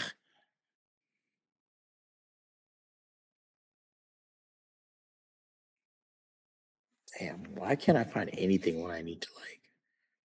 This is like the ultimate. It would have been a flex. Multiply music video. Yeah, fuck minerals. Type that. Damn, where is that shit? Dude, you have to see it because like he literally took a screenshot from my video. So technically I'm the designer of that shirt. So technically I got to work with Heron Preston. By proxy. Yeah, they ain't out here. I designed the shirt. He printed it. If I direct, that's like if you do it. Huh? No, I'm just thinking like these back then, man, being creative was fun. Now you can't. You know what it is right now? I think a lot of people right now, like being a creative is so hard right now. One, they don't pay you as much to be creative. Mm-hmm. AI obviously plays a big role in that. Which we use a lot of. Like I don't even design logos anymore or anything. I just put them in. I can tell doing something. AI design though, bro. I could tell when somebody's using AI. Like, and there's a new study that if somebody sees you use AI on your YouTube thumbnail, like teenagers think it's cringe and they won't click on it. Okay. I don't make content for the children. You should. No. Be like Wu-Tang for the children. I am for the children, but the smart ones, like, yo, it makes your life easier. They're smart. That's why they don't like that cringe AI shit. I beg to differ. You got to think about something. Number one, these kids are not. Look, I'm about to criticize the youth a little bit. They're not as creative because they bite everything. Like these rappers, these singers, all of them. There's a few people that stand out originally and whatnot. They all wear like dirty Air Force Ones and Converses. No. Style and class and all that stuff. You can make, like, AI enhances a creative mind. So use it for what it is. Right? I don't know. I think it would cripple the mind too sometimes, bro. Yeah, if you're not creative, yeah, it dumbs everything down. I use it as an assistant, like as if I had for me, and when I say assistant, not even a creative assistant, is to organize all my shit. That's really what it is. It's an organization tool for me. Mm-hmm. That's about it. Because for me, man, I'd rather like go to the library, find an old book from the 60s. Better than me, bro. No, I'm telling you, because that's how you're going to differentiate yourself. We're going to come to an era where AI will become so normal that people will be like, that's a design that doesn't stand out. A design that's going to stand out is something that's hand-drawn, scanned, and that's what's going to get appreciated. We're going to go, because of AI, we're going to go back to analog. I'm telling you. All right, so the way I look at it, analog revolution. Yes and no, because you still need AI to enhance certain things about your creative process. Like, let's put it this way. I'm about to change my whole personal Instagram page into a mood board. I'm taking down all my personal shit. Oh God, bad timing. You see what they just said? I know, I heard about that. I don't care. You don't care. I'm doing it's like a personal mood board, meaning I'm taking images of myself and other people and all this stuff and turning it into like you're curating your page better, basically. Yes, basically. But it's gonna be more of a mood board thing where I'm gonna take like my styling, my my presence on the internet, whether it be like music that I like, maybe I'll put an album cover up and tag the song and put some cool like like artsy effect on the album You cover, gotta, stuff like that. you Yeah. gotta represent your brand in a curated way. So Yeah, exactly. I looked at it, it's like this guy is this guy's page for me, right? Yeah. It'll be my That's personal what I did page. with It's just wide garage open. sale. When I did garage sale, it was shit that I liked. Yeah. That was Yeah. it. And like memes even. Like just like, like memes, anything that I find to be interesting. Cuz I have two Instagram pages, one of them just clips for the pods. Do you think social media is going to burn out? I think no. I think it's just going to be part of the human diaspora. That's what the fuck are you talking about? Not diaspora. Like it's just going to be part of culture. Right. Yeah, I used that word the wrong way, didn't I? Like culture. No, this is going to be part of culture. It's going to be there. Like kids don't go on social media now to look at shit. It's more informational and entertaining. So people are doing things like making clips for podcasts. Streamers are using it to, promote themselves. Musicians, they're going to monetize it soon. Where now you can go as a musician, make money off of people just using your music as a background for their social media posts. They already did that. They don't pay you when you use somebody's song. No, they have licensing deals with like TikTok and Instagram and everything, so they can open up the catalog. It's a flat fee that they pay. And they have contracts annually because music is a big part of these platforms. So they do that, but pretty soon it's going to get into a CPM thing. And then when they monetize it, it's going to count towards sales, even I think at some point. They tested this with the Drake and if that's the Kendrick case, beef. Ja Rule might make a comeback because of the New York Knicks hype. Everybody, everybody's using that right now. It's a good segue. We didn't talk about that yet. Let's talk about that. The Knicks. I mean, you can't tell right now because I'm exhausted, but I could not sleep last night. Are you a Knicks fan? Hell yeah, I'm a fucking Knicks fan, and I'm not even a sports fan. But I'm a Knicks fan because my best memories in my 44 years of living was all in New York, and I became even a bigger fan when they became a client, which sounds corny, but like when they became a client, I got to I had to do my research and my homework on the history of the Knicks, and I got to find out how die hard their fans are, right? So loyal. And it was heartbreaking for me when I did so much hard work for them for this campaign. And I remember they gave me free tickets to go see them and them losing. I was like, oh God. I'm now trying to get some of the playoff tickets, the finals tickets. Oh, but the thing is I didn't give up on them. Right? Oh, no, but no Knicks fan gives up. Exactly. So that's when I knew I became a Knicks fan. Well, I knew I became a Knicks fan because I am shoot that Sopranos thing for them, or that's somebody else. Old man, I'm not that old. That was the oldest shit. No, I shot. Oh, that was for the LeBron when they were trying to get LeBron, right? I shot a lot of things for the Knicks. I shot about 5 campaigns for the Knicks. Yeah. One of them happened to be, and I can talk about it because it got leaked.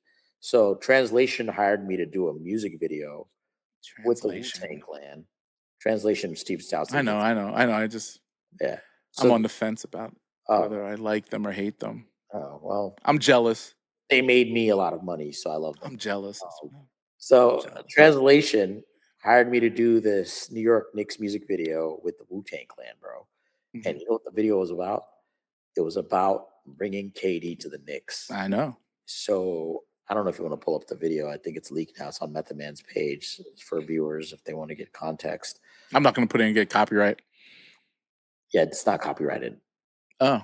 Because it never got really released. It's a Wu-Tang song or a Method Man song? A Wu-Tang song, but it's on Method Man's page. He's the one who leaked it. Well, you know what? I think Translation leaked it first, which I still don't know the legalities behind it. That's why I'm kind of scared to post it myself. I haven't even a lot of people don't know I'm the director on that Knicks Wu-Tang video. It was leaked last year.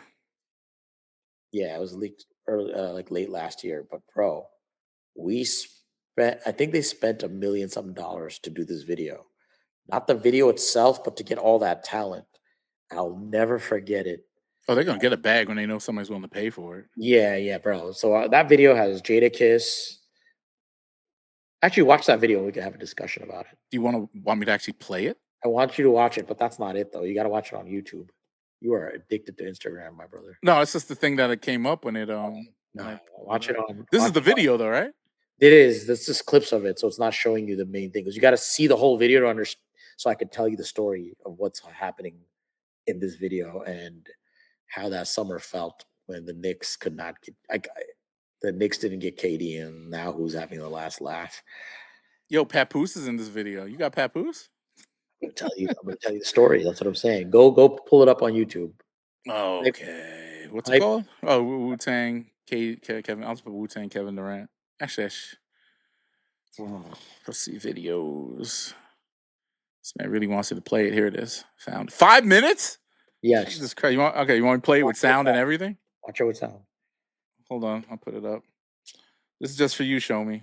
Yeah, well, I'm just gonna explain to you what's happening here. You still pull the wrong shit. I didn't pull the wrong shit. Calm down, bro. Calm down. Let me lower the volume. There we go. I shot this in 2019. Oh, you want to do the whole like? Let me tell you something, man. I was outside in the Rucker. Well, this was a barbershop. He scored about 81 points out there.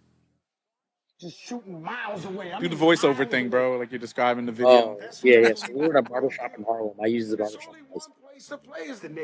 So everybody's trying to get KD here.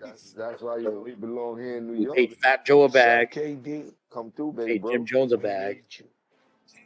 Bro, this video never came out because this video was made to be directly sent to KD in the shape of a key, like when you did the city. It was like a USB C or something, or a USB drive in the shape of a key.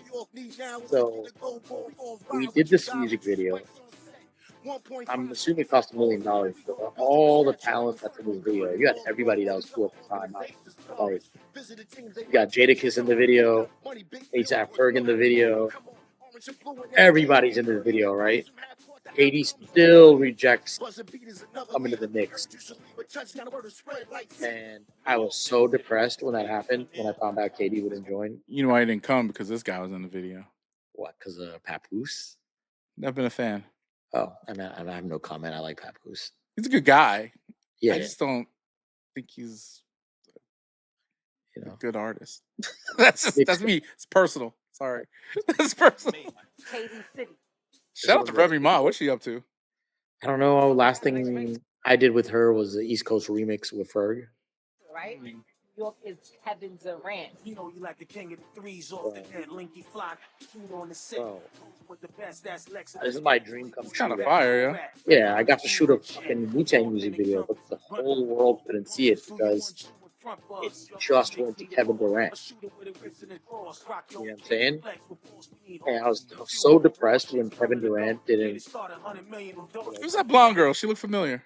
She's in a few videos now. Like, she was in another video I did for Ferg called Harlem Anthem, and she was in another video I did called MDMA with Ferg as well. Nice. These are all homies. Like, a lot of people in these videos are just like my friends casting them. Can you imagine? Nothing man's wearing a fake Durant jersey. This is crazy, right? They made a KD jersey. Yes. That's Sean. Young Sean. Cool.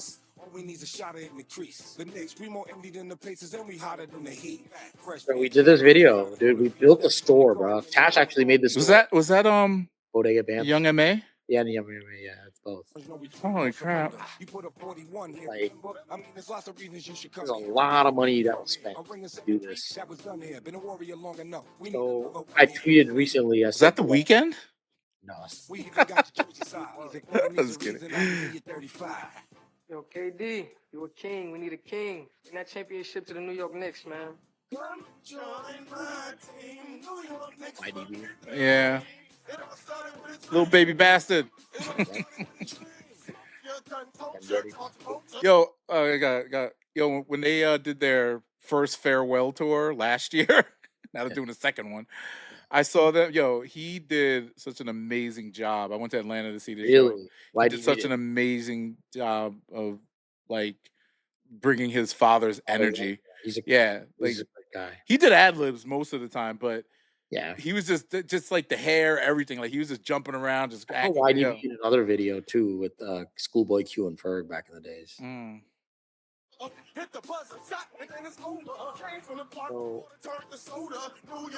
I paid off my house with this video.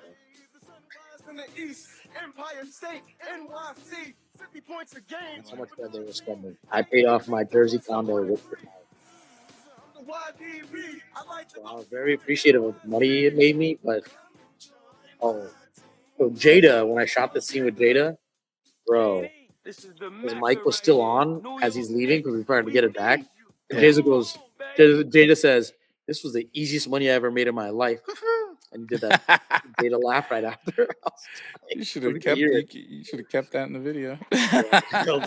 From East Coast to Mystic. That was a favor. Bird looked out. I mean, he got paid too. Everybody got a bag in this video. RZA rap too? Yeah. Made the beginning. Wow. I've never seen this before. Because it was unreleased. It just leaked this year. Foxy came through.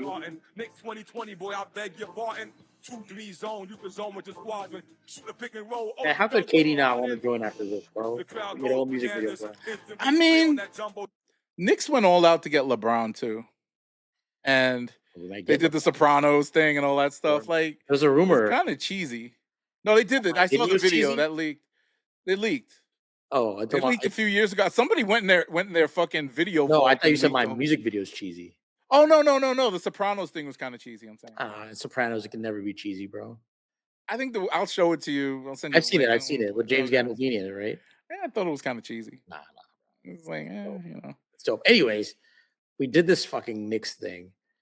That was my first time working with the Knicks, and I had done another promo for them for the season opener, and then I did like a POV video that they use. So anytime a rookie joins the Knicks, they watch this video I made. Did you do the Kith stuff too, or no? With Cameron? I did sort of a Kith thing with the merch that they do because Kith does the merch for them. Yeah. So we kind of did that with John Leguizamo last year. I did 3 commercials last year with the Knicks. With John Leguizamo, and again, last year was heartbreak too. But I can tell these guys are going to be something. Like this team is about to fucking kill. It was just the coach that wasn't the right fit. Yeah, Tibbs wasn't it. Coach Brown, gotta give Jalen props, bro. Like this dude gave up like $100 million. God in New York, man. I mean, he gave up like $100 million just to get the right people on his team. So you got to respect it, and that's going to pay off. It will, yeah. And did you see what's his name? I think it's Jose. He had the N1s on, and Thatcher was clowning him of the Knicks. And now we found out like he actually got an N1 deal. N1 is a very popular brand. Really? Yeah, it's in Walmart. Yeah, so it's a good looking shoe though. It's not a bad looking shoe. Well, I mean, at this point, if you can wear it to the championship, it can't be that bad of a shoe. Yeah, a lot of people. Joel Embiid wears Skechers. A couple of players wear Skechers. A lot of people say Skechers are very comfortable. I've never worn a Skechers. They are. The basketball shoe is. I mean, a few of their shoes are. I can see why people wear them. Hold on, have you rocked Skechers before? No, I don't wear. I mean, look, I've heard. I don't. Yeah, same here. I've heard. Yeah, I don't wear Hokas, and I heard they're comfortable. No, I wear. I did wear Hokas. On shoes are comfortable. Really, I wore Hokas. Very comfortable. I had one pair of Hokas. Yeah, but I used to fall because they were so chunky. So I was like, they're not. They're hard if you. They're very comfortable, but I would always trip wearing them shits. Yeah, they gotta have good posture and balance and shit like that to walk with those. Yeah.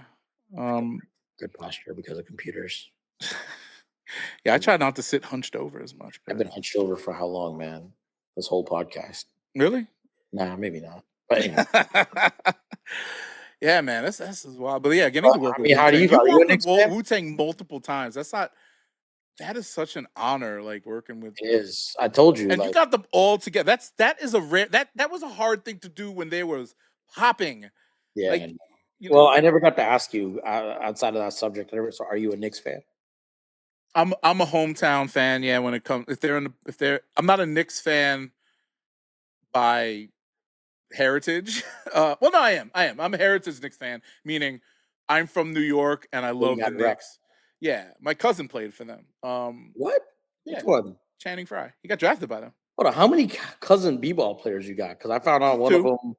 And one play. The two of the Pistons, right? Harrises play overseas. Which was crazy. TJ emailed me. He's like, I just saw you on my cousin's podcast. Yep. That kind of put the battery in the back for me to do the second one. I was like, yo, you never know who's watching. Yeah, and he I hit him up. I thought it was odd that he hit me up. Like, why wouldn't you? But you hit him up after I told you about that situation? Who told me that? One of my friends told me that because I was telling him what happened. Who knows, TJ? Or my sister maybe said that. She's like, why didn't he hit you up? Why did he hit up Shomi? And I was like, that's a good question. Yeah, but we lost touch back in 2019. He was going through some personal stuff, and then I seen him doing the watch stuff. I just thought he was like a watch aficionado. How is that possible that that's the guy who I just worked for 2 weeks ago happens to be your cousin? Like, what a strange world we live in. Yeah, I mean, he had no clue. I mean, it's weird because I don't know. I've never like posted pictures with you or I don't really. We had no clue we knew each other, bro. Yeah, I mean, a lot of people. The relationships that people have that go way back, like perfect example because Shay. I mean, he just hit me up the other day. Like, you would never know unless you looked at the cover of an N.E.R.D album that Shay knows Pharrell or has such deep roots with them and still is friends. You know, like N.E.R.D. yeah. I mean, but there's no N.E.R.D. without Shay. Exactly. The difference between the Neptunes and N.E.R.D. is Shay's part of that group. I know, but I'm just saying, like, you wouldn't know. Like, you could see that guy at the grocery store. Like Chad, you'd be like, "Oh shit, that's Chad from Neptunes or whatever." But like Shay, it's just this is like they're brothers. They're all brothers. I'm like, that's crazy. But yeah, like our relationship is a lot different. When I say, I could talk to a family member that might be in the industry. I have a couple of family members in the industry that I just found out about. They probably know who the fuck you are. Everybody knows who you are, which is crazy. I don't know about that. Nah, bro. I name drop you like because I put you like in the like whenever I do like, we have proposal. Yeah, but I put you in there and they're like, oh shit, Shomi, and it just opens up another door that for whatever. But the resume speaks for itself. I mean, you've done. Well, it was cool because TJ hit me back because it felt like, oh, is this going to be a scenario where this guy? Because I worked on that project through an agency. So all right, cool. TJ seemed like a cool guy. Boom, he flew in for the shoot. Yeah, stayed for an hour, left. I was like, oh wow, never seen that happen when like the person from the company comes in. But the funny thing is, he emails me like a day I think after the podcast drops, and he's like, "Yo, I didn't know, you knew my cousin Hugh," and I'm like, "Yeah, that's like." Consider you kind of a best friend, like we've been talking to each other since 2004, not like over 20 years now, yeah. So I was like, yo, that's like a close homie of mine. And he's like, oh shit, well, dude, let's do some more stuff in the future. I was like, hell yeah, thank you. Yeah, we left off with him. I was telling, he's like, what you been up to? And I was like, yeah, I'm same Gold affiliation. Shomi and I work together a lot. We've done, I sent him things. He said, yeah, like he might tap in. Ryan's, I should hit him back, but no, I mean, look, that might open another door. Who knows? But I had no clue. I just really thought that when he was fucking with the watches, I saw him posting a lot of stuff. I just thought he was just buying watches. So I was just like, oh shit, he's like in these circles now. Yeah, because TJ, he's been around. Well, obviously the family's like Tobias is just like lifetime wealth there. Like he's got almost, I would say, business wise and stuff, he's probably worth almost $500 million. That's insane. As far as like what he does, I don't know how much money goes in and out like that, but I'm pretty sure his dad set them up where they have assets and he gets he does tons of endorsements and I'm assuming he's your cousin on your dad's side. No, he's by marriage. His mother is a Molzak. Oh, so yeah, and TJ and them used to come to our house and stuff, and that's cool. Hang out with us when we were kids. And my closest connection to him is my cousin Henry, and Channing too, because Channing Frye, who played with LeBron in Cleveland, they won a championship together. Cleveland. But yeah, I didn't know. Like growing up, they probably been out to my house in Long Island once or twice when they were kids. And TJ was about my age. He's a little younger than me, but he actually, this is before his brother got in the NBA. This is like Facebook era. He hit me up on Facebook and he was like, "Yo, we're cousins." I had forgotten that I had cousins for a long period of time, and we're friends on Facebook. I'm like, "Who is it?" My sister was like, "Oh, that's da da da da." And I'm like, "I can't remember." We were so young. I didn't know anybody who wasn't a Molzak. You know what I mean? Like everybody had to be MULZAC. Yeah. So my closest cousin was Henry Molzak, and these guys were all adjacent, and they lived in Brooklyn. So we only went to their houses for like holidays. Something we spent holidays with them sometimes. They came out to our house, just family stuff. But that was about it. And like going out to our house is like they used to call it the country.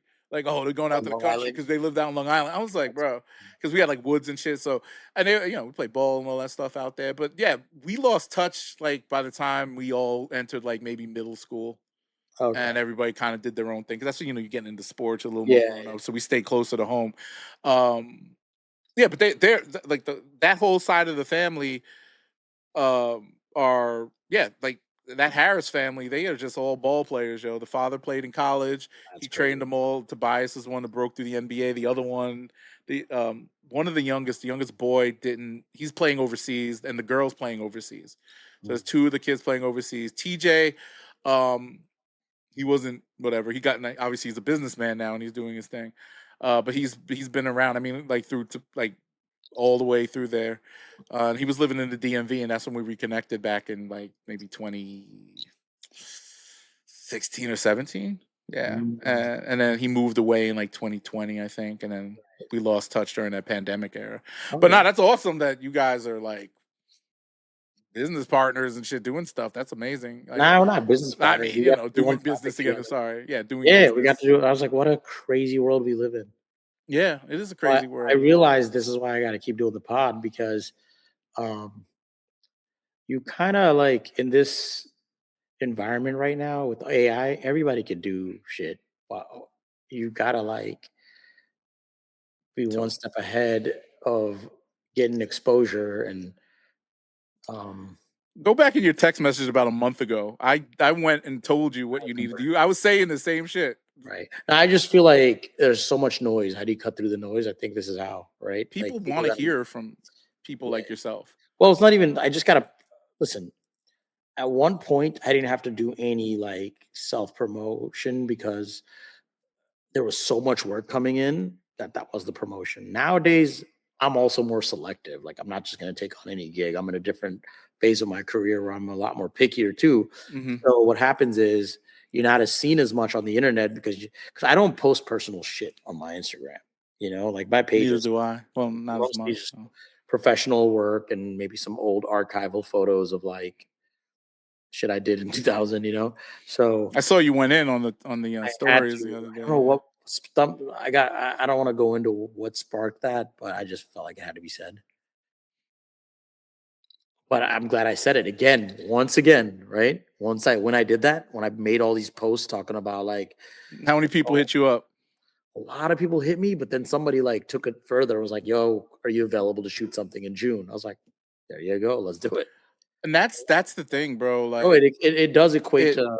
And you know what's funny? My wife was like, "I told you so," because my wife is the one like, "You got to pod, you got to do this podcast." You know how many blue check marks like that story about the Drake paying $80K? Really? A lot of blue check marks. That's crazy. And they were industry people. Like I didn't. So like remember when your brother was curating the? You know what I say? Page? Hold on. Okay. While I have this thought, you know what I say? Yeah. It's not about how many views you get. It's about who's watching. Exactly. Yeah. I mean, the thing it's still going. It's crazy. It's still got. It's headed towards like 8,000 views. Maybe I think it's gonna cut off maybe at 10,000. But it's going. It's out there in the Drizzy fucking Reddit now. I did that today just to make sure people saw it. But you're opening up a history book of untold things about some major league people, like that Wu-Tang shit. Like, yeah, it leaked last summer, or end of last year. This year. I mean, not this year, but like. End of last year. Yeah, but people don't know that you did that, or the story behind it, or any of that stuff. This shit's gonna hit the internet, and people are gonna know. Right. And then shit, somebody from the San Antonio Spurs like, yo, that's fucking crazy. You could get Wu-Tang together, and they'd be like, shit, maybe we get the Ghetto Boys together, Right. and do something, great and idea, we get all them together and do something out here in Texas or Houston. I mean, like, you know, for Houston Rockets. And I'm seeing agencies take that approach too. Agencies they used to just post like. I hate the staged. I hate those fucking like marketing videos where guys go, I did this and that and da da da da. Right. I hate that shit. This is the conversations, bro. Well, we're just more of like fans of the culture, right? We're having a health. You know, I also said, yo, let's just do this pod because I'm like, me and you would talk about this shit on the phone regardless. So I was like, or text message too. Yeah, just texting. I'll text you. I was like, so listen, like, I might as well do this anyways. It's a healthy way. Like, me and you talk on the phone because for me, it's like I love talking on the phone and I love having conversations. As a sociable person, like, it's a healthy way to like interact with people, right? Why not monetize it? I used to say, like, we'd get on a phone and I'm like, damn, dude, we just spoke for 2 hours. Why didn't we just film that? I used to talk with one of my best friends, Sean Marble. Shout out to you, bro. I'm gonna clip this for you. But we talked on the phone a lot. Or we talk on the phone a lot. We thought it could work on a podcast. But then you start kind of seeing people differently because then we started getting into politics. We started arguing about sports. And it hurt our friendship a bit. Really? Yeah. We almost became not friends. Like, we're like brothers, bro. What the hell could you argue about that would not make you cool? Me and you don't like. Actually, the only thing we disagree on really is maybe music every once in a while, but I can't imagine what else is the politics that. Well, politics. Well, no, politics, sports, things like that. We're competitive people, and we do take things to. I really push boundaries when it comes to argument. You're one of the few people, like all this stuff. You can see all the text messages I say. Like I said, I can't wait till fun and games for me. I know. I can't push buttons with me, bro. I told you today that I can't wait till they arrest you when Drake wins this lawsuit. Yeah, I know. I don't care. One of my other friends was like, why would you say that? I'm like, that's a joke. You don't understand sarcasm? Like, what are you talking about? Like, they're not going to arrest him for hating Drake. I mean, they might. I'm not getting mad. I'm like, giggles. But, you know, it's not like he's Hassan Piker or some shit. He's like, talking all this like political shit. That is hilarious. Yeah, but some people are sensitive to those things. Not to say that Sean's sensitive, but we talk about some serious things, and we'd really get into these heated arguments on group chats, and people would be like, "What's wrong with y'all?" or "What's wrong with me?" or whatever. And I'm like, yeah, I push buttons a lot, but also I understand boundaries, and that's why we stopped doing the pod on that level.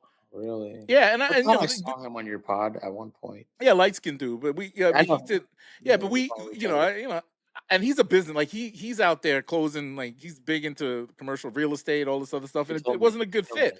It wasn't a good fit for him because obviously his branding and image. You're sitting here shouting about fucking Michael Jordan versus LeBron James and who's politics, whatever, and and it put a little strain on the friendship, but also like the way you and I interact it's because of those experiences we had as being friends, right? Being in the music industry, and pretty much almost being like family. Because I used to I'd call your house. No, your little brother looked up to me growing up. Like I had this little kid that's sitting there in the video sets. Like we have family ties, meaning like for sure between Nick, fucking Jared, like all these people that we put ourselves in circles with. Like now you fucking with my cousin on some business shit, and all the label people that we know and how they intertwine. Like working with Alex, working with all these different people, and knowing all these different people, producers, artists,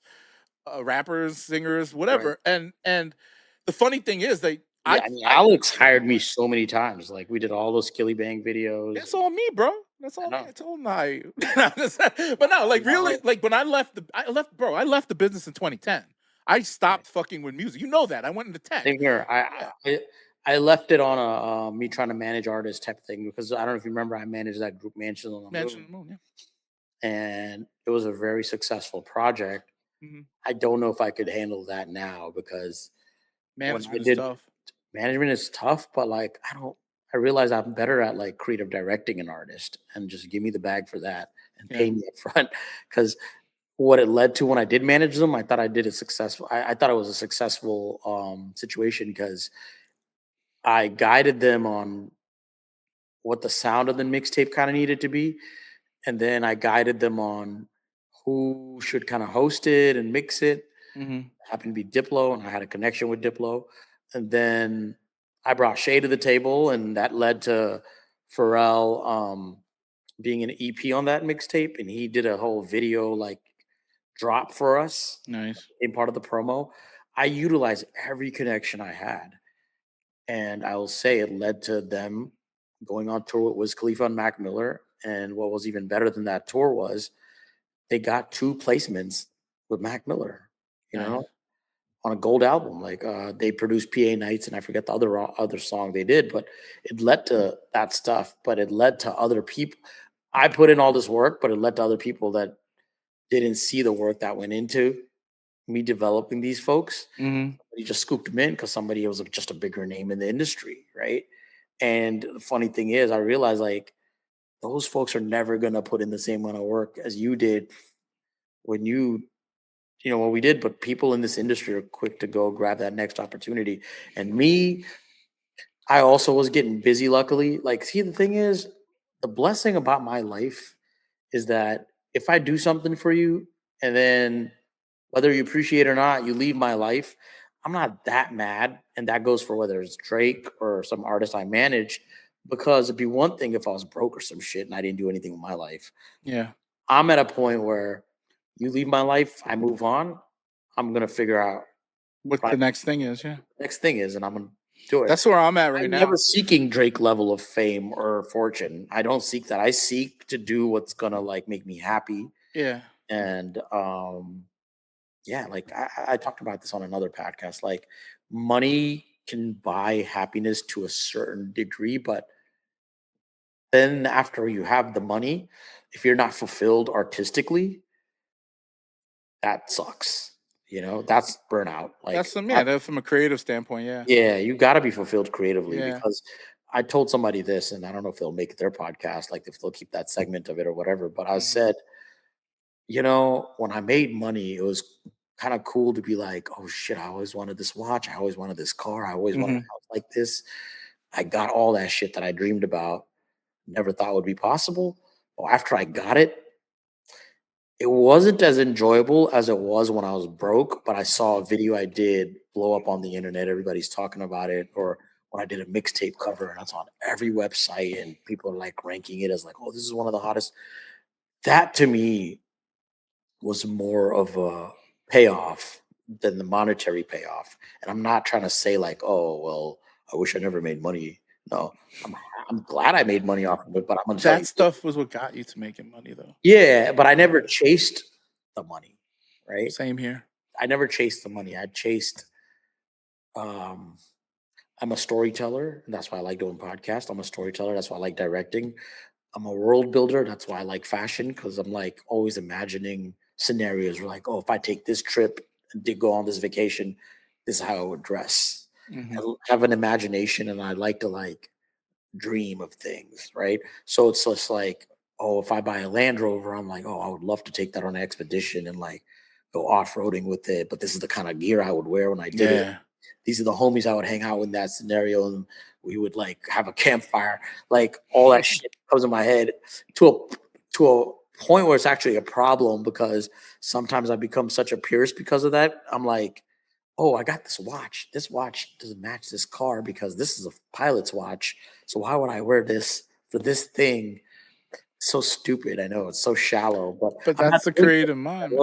I'm doing it because I'm creative, right? Like a lot of things that come off to me as like a shallow thing is not because I'm shallow. It's because maybe I have OCD or ADHD and all that shit. So I look at the details differently. They bother me differently. So I'm like, I think all that ADHD and all that shit is bullshit. I think most people have it, but I think everybody has their moments of those things. ADHD is like a superpower to me, but at the same time, it's also what has me procrastinating, right? Like, oh yeah, the superpower is the part where it's like I can get into so many topics and I can observe so much kind of media and I can learn so many different things, because I get bored easily of just learning one thing. I want to learn how to paint. I want to learn how to, you know, do 3D shit. One thing that I don't like about the AI era is like everybody thinks that you kind of just got to know how to prompt. But what happened to self-education? Like for me, it's like I watched a cool movie. That's what inspired me. The problem with a lot of this AI content that people are creating is not coming from a place of like experience and knowing what's cool, what's good. You're just typing some shit because it could do it for you, and it's probably gonna be better than not knowing how to do it at all. But I don't know. Takes away the fun of like educating yourself and getting some of that stuff. It's not fun yeah for people to do, but they get good at it and can just make a whole bunch of slop that people will consume. right. And that's I mean, that's just like when people piggyback memes or make the same content. There's literal people who only do podcast clips. They don't have actual I podcasts. know, I've heard. They script some bullshit and It's come so up with funny clips. to me. They keep dropping them, and And you're like, where's the real podcast? there's one podcast or clip channel or whatever on Instagram. All they do is talk about LeBron and Jordan. I went to look for these motherfuckers podcasts. It don't even exist. I know. I was looking. I was like, what the fuck? See, They're in this. guys like that can get replaced by AI though. Because Yeah, you can. real Yeah. conversation, it's all scripted and planned out. It's fake. That could get replaced by AI because I'm It's still seeing. entertaining though. That's the thing. To me, and some Yes. things are just like. I guess it's entertaining, but to me, it's just like I don't know. I honestly, I don't even listen to that many podcasts. I'll get into some if I'm on a long road trip. I don't really listen to podcasts like that, and that's probably why like I'm all over the place. I don't know the structure or whatever, but I like to talk. I like a good conversation. I watch podcasts via clips as well myself. I don't watch the full thing. Rarely do I watch a full podcast. I kind of watch it through social media. Yeah, and it's I don't know, man. The whole thing about AI to me, in particular, is that it does help me get through the clipping process and putting together captions for these things. Because doing this is the hardest part of a podcast to me, some it's people. easy. Yeah, no, I'm saying that you I finished my forget the sentence. cameras are on. Yeah, I'm just looking at it. You know what made podcasting easy for me? Doing so many Zoom calls after the pandemic. Yeah, like Because stuff. it's Yeah, a normal thing to just talk to somebody on the screen and just talk to them and forget that you're being recorded. So like, you get better at it over time. And the only thing that how do you think I'm doing? no, you're great. You're natural. The thing with me, though, in particular, and I catch these things all the time. I have a stutter sometimes because I don't sleep, and when I have to catch my thoughts, and when I'm trying to catch my thoughts, I don't pause. I stutter, and it fucks up the flow. Like if you're listening to it, most people don't catch it, but to me, I'm very like anal about it. I'm like, fuck, I should just slow down. And I try to do that when I'm making original content. I slow down. I'm articulate. I do the right things. I'm trying to get better at in the podcast. For us is, and I know it's because we're busy, but I think the next step for us with this podcast stuff is having some notes because I'm scatterbrained and I'm so scatterbrained. I have notes. I had notes for this. Oh, okay. I just put down the topics and we'll talk about the Knicks, and somehow it goes from Knicks to like Wu-Tang, and then it goes from Wu-Tang for an hour about 90s hip hop today. Well, that's good. That might be a good thing, though. Like there might be some gems in there. Yeah, I really wanted to talk about how this whole Iceman album is like the wedding anthem. Like there's a bunch of wedding anthems that people are starting. It was one of the topics I wanted to talk about. Yeah, it's all over the internet. Oh, see, Janice, the National Treasure record, the shebang, all of them. The people are. The week after it came out, it's all over the internet. But look, we don't have to talk about that. I know you don't like.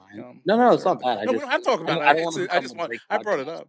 It could be. As a hater, I was thinking about calling it look weird. As a hater, it's gonna look obsessed. You are. No, I'm not. We all are. You are. I like good music. It could be good music to some people, yeah. You gotta listen to it. No, I have friends that are like rating this album like it's the best thing ever. Then I got friends that are just like not gonna give it a listen. I'm in the middle. I gave it a listen. I said there's some tracks on that Maid of Honor album that stand out to me, and he's finally doing something. Okay. No, because I like weird shit. There's some weird shit in there. Weird shit. Yeah, I agree with you. Yeah, I like all the albums. I haven't listened to all of them. You played me. What'd I do? You made your background based on Iceman. No, I'm wearing blue. I just I wanted to build. You are obsessed. You got an Iceman themed podcast background, bro. This whole shit look like the CN Tower thing. He did. Yeah, I planned this out. You planned it out. Yeah, I wear this sweatshirt on like. How can you? I've worn it like 15 times on the other podcast. Why didn't you do this the day we were talking about Iceman? That would have been funny. I didn't think about it like that, but now I'll run with it. Yes, I did that just to. You schemed. Do a little like subliminal. This is a gotcha. It's a quadruple entendre. Yeah, that's what they say. They say he got like fucking 8 meanings in one word. I'm like, you guys are idiots. The whole duck thing. Do you really believe that? That he's that lyrical? That I think people. Oh, Duckworth. Look, they do this with Kendrick's raps. They did it with Jay-Z raps too. Well, Jay-Z. Jay-Z actually has double. Jay-Z, yeah. Lupe has like 10 meanings. I don't know what Lupe's talking about. I do. I'm sure you do. Once they break it down. I was never a fan, yo. That kick push shit turned me off. Oh, I was always. Now, going back to Drake again, but he used to love Lupe, and kick push was one of his favorite. He did a freestyle on it, I think. I remember. Yeah. You know what's funny? That relationship to me is funny because he just rapped on Shebang. You saw that? Lupe, yeah. Yeah, they're fans of each other. Yeah, Little Brother too. The whole thing with Ninth Wonder and them was kind of sketchy because they're a little salty about them not getting their collab done. I know. After Drake did the record with them, or for them, or with them, whatever. But it's weird. And look, you can't be all things to all people all the time. And you know what? That's how you become the bad guy, right? Well, I mean, so everybody's a little bit like Drake. Some people might look at me like that, like, damn, Shomi, I did this PA job for you, and your real friends don't think like that, though. No. But what I'm saying is, I'm starting to like get a better perspective on things as a businessman, right? Yeah. Like there are people that will work on my set, and they are so excited to come to a set.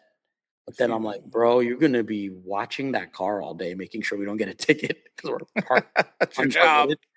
That's their job. And they probably are like, damn, yo, I probably like show me so much money and I had to do all this shit and he doesn't even know about it. He didn't even thank me. It's not even like that for me. I'm not even thinking about it because I'm so stressed out. But maybe us folks, we have that same thinking about like, oh, some of these people we worked with, their world is so big, they're not thinking about you. It's not intentional, right? Yeah. But that also when you get to a certain place in life, there's so much around. And I think Drake has learned that lesson. Like, I don't have to fuck with everybody anymore. They need to fuck with me. Right. You know, because dog, come on. Well, he saw everybody turn their backs on them. Yeah, and there's a lot of what's the word? Like circumstances that led up to those things. Women might be involved. I feel with Drake, all of it's women. He's always scheming on some chick, yo. Yo, he schemed on a bro that I was talking to in Canada. There you go. I think I know who we were talking about too. She was on his top 8. I don't know. I don't think so. But I think so. On the Nicholas F. and Drake page. Remember when they had a... Why do you remember? Yo, you remember such dumb shit that I forgot about. That's how I know I don't have Alzheimer's yet. You know what's crazy? So the story that you helped refresh my memory about the Lil Wayne thing, because I was like, what the fuck is you forgot about that? No, but I forgot that everybody thinks. I'm elaborate on the story a little more. Everybody thinks that Jay Prince Jr. like he met him and then Lil Wayne put him on. He knew Jay Prince for a minute. Yeah. He was doing comeback season. This is now what I remember, and he was sending me songs, and I had the whole thing. We were talking about, and he hit me with the whole like $80K for a feature, and I said it was dumb. And I remember it now. Like it just clicked. I was like, holy shit! Now, I don't remember the exact conversation. You comeback season had Malice on it, right? What? Comeback season had Malice on it. Yeah, he cut Nick's verse off. Like that. I'll never understand that. Drizzy, why? What? I'm looking at the camera. Like, why? I've told this story a few times. It's out there. It's the songs got Faded. Remember Faded? That he was on that too, Drake. You took him off of that too.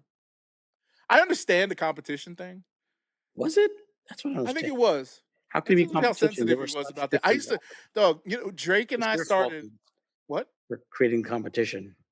Well, no. I think there was a point. There was one point. Okay, and he actually told Nick about this, and this is one conversation I remember because I kind of hurt his feelings. So this is a weird story. So we're on, remember MSN Messenger? So yeah, that shit like on his phone. That's where we used to talk because he was in Canada and we couldn't really like text or call because they would charge me an arm He and had a leg. AIM. It was father. Yeah. And we could do like, I can't believe you remember that shit too. Father Doc. Yeah, I used to talk to him on AIM. Oh my god, yeah, we used to talk on MSN. Me and Boy Wonder too. But long story short, he was at some friend's party and I guess he was drinking a little bit. He's like, but mind you, he's not even old enough to drink at this point. I think he's like 19, 18, 19. And he's telling me like, he was doing like some battle records, like battling this one kid. I forgot the kid's name. And I was like, he asked me, like, because I think this is during the 106 and Park era with Nick.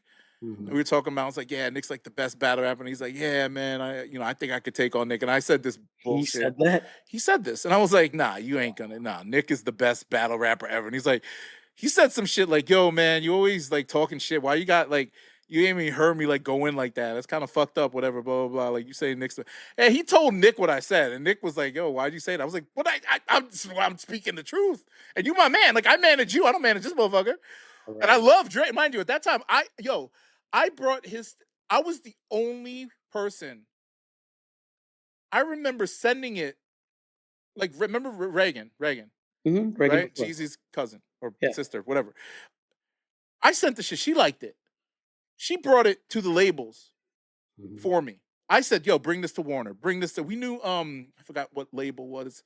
Somebody at Warner, obviously Def Jam, brought it everywhere for him. This is like pre-comeback season. Pause. Yeah. Oh, wow. Pre-comeback season. Don't clip that. No, that's actually funny. But, pause. But we was advocating for this guy. And then when they saw the persona, they was like, this kid in the wheelchair on the like, what? They didn't get it. Wayne didn't get it. Jay Prince got it. I got it. Nick got it. He was talented. Like he could act, he could rap. He was a little like he had that LL Cool J corniness charm. You weren't fucking with it. I remember, like not like you were fucking with it because we were fucking with it. That's it. Yeah, and then the records they did were so dope. And I'm like, this kid, the voice, the things he's rapping about, and mind you, he wrote these raps himself. But I feel he didn't have like the total self-confidence to talk like that gangster shit or any of that stuff. That's where Nick came in with the street credibility. Nick did some things. He shouted out, he's scummy. Yeah. But it gave him like look, Drake is probably the best copycat, and I'm saying this in a good way, of culture and style that I've ever seen. And he does it so well. He does like some of this music better than other people. And I think Pete Davidson said this.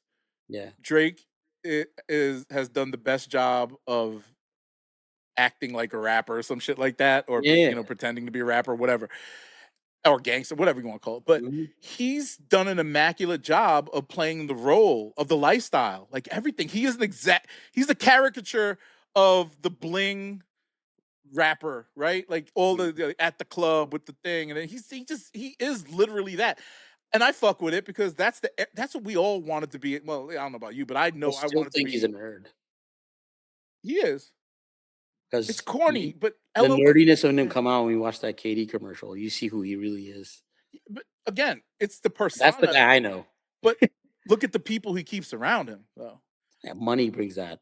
Well, the thing is, if he didn't have any money, those people would not be around. Nico, Oliver. But Nico, you don't really see him like that anymore. Those guys you don't see. Yeah, but I'm saying those are his people. You only see the gangster guys now. No, like Chubbs and all, they've been around, but they Toronto dudes though. But those are like his day I talked ones. to Chubbs like 2 years ago. He cursed me out on the phone. I mean, what'd you do? I had nothing to do with Drake. He had some other bullshit artist, and they wanted me to pitch on a music video, and I had said something. I didn't even say anything offensive, and he just got offended by it. And I'm like, whoa, that was a weird ass phone call. Like, how can anybody deal with this guy? Like, he surrounded himself with these kinds of people. I've never talked to Chubbs in my life. I did. Oliver's a pleasant guy. Nico's my guy. Oliver is a pleasant guy. I have interacted with Nico's peaceful. I love Nico. Nico and Drake. Why couldn't he just keep those guys around? He keeps these other guys around. Need balance.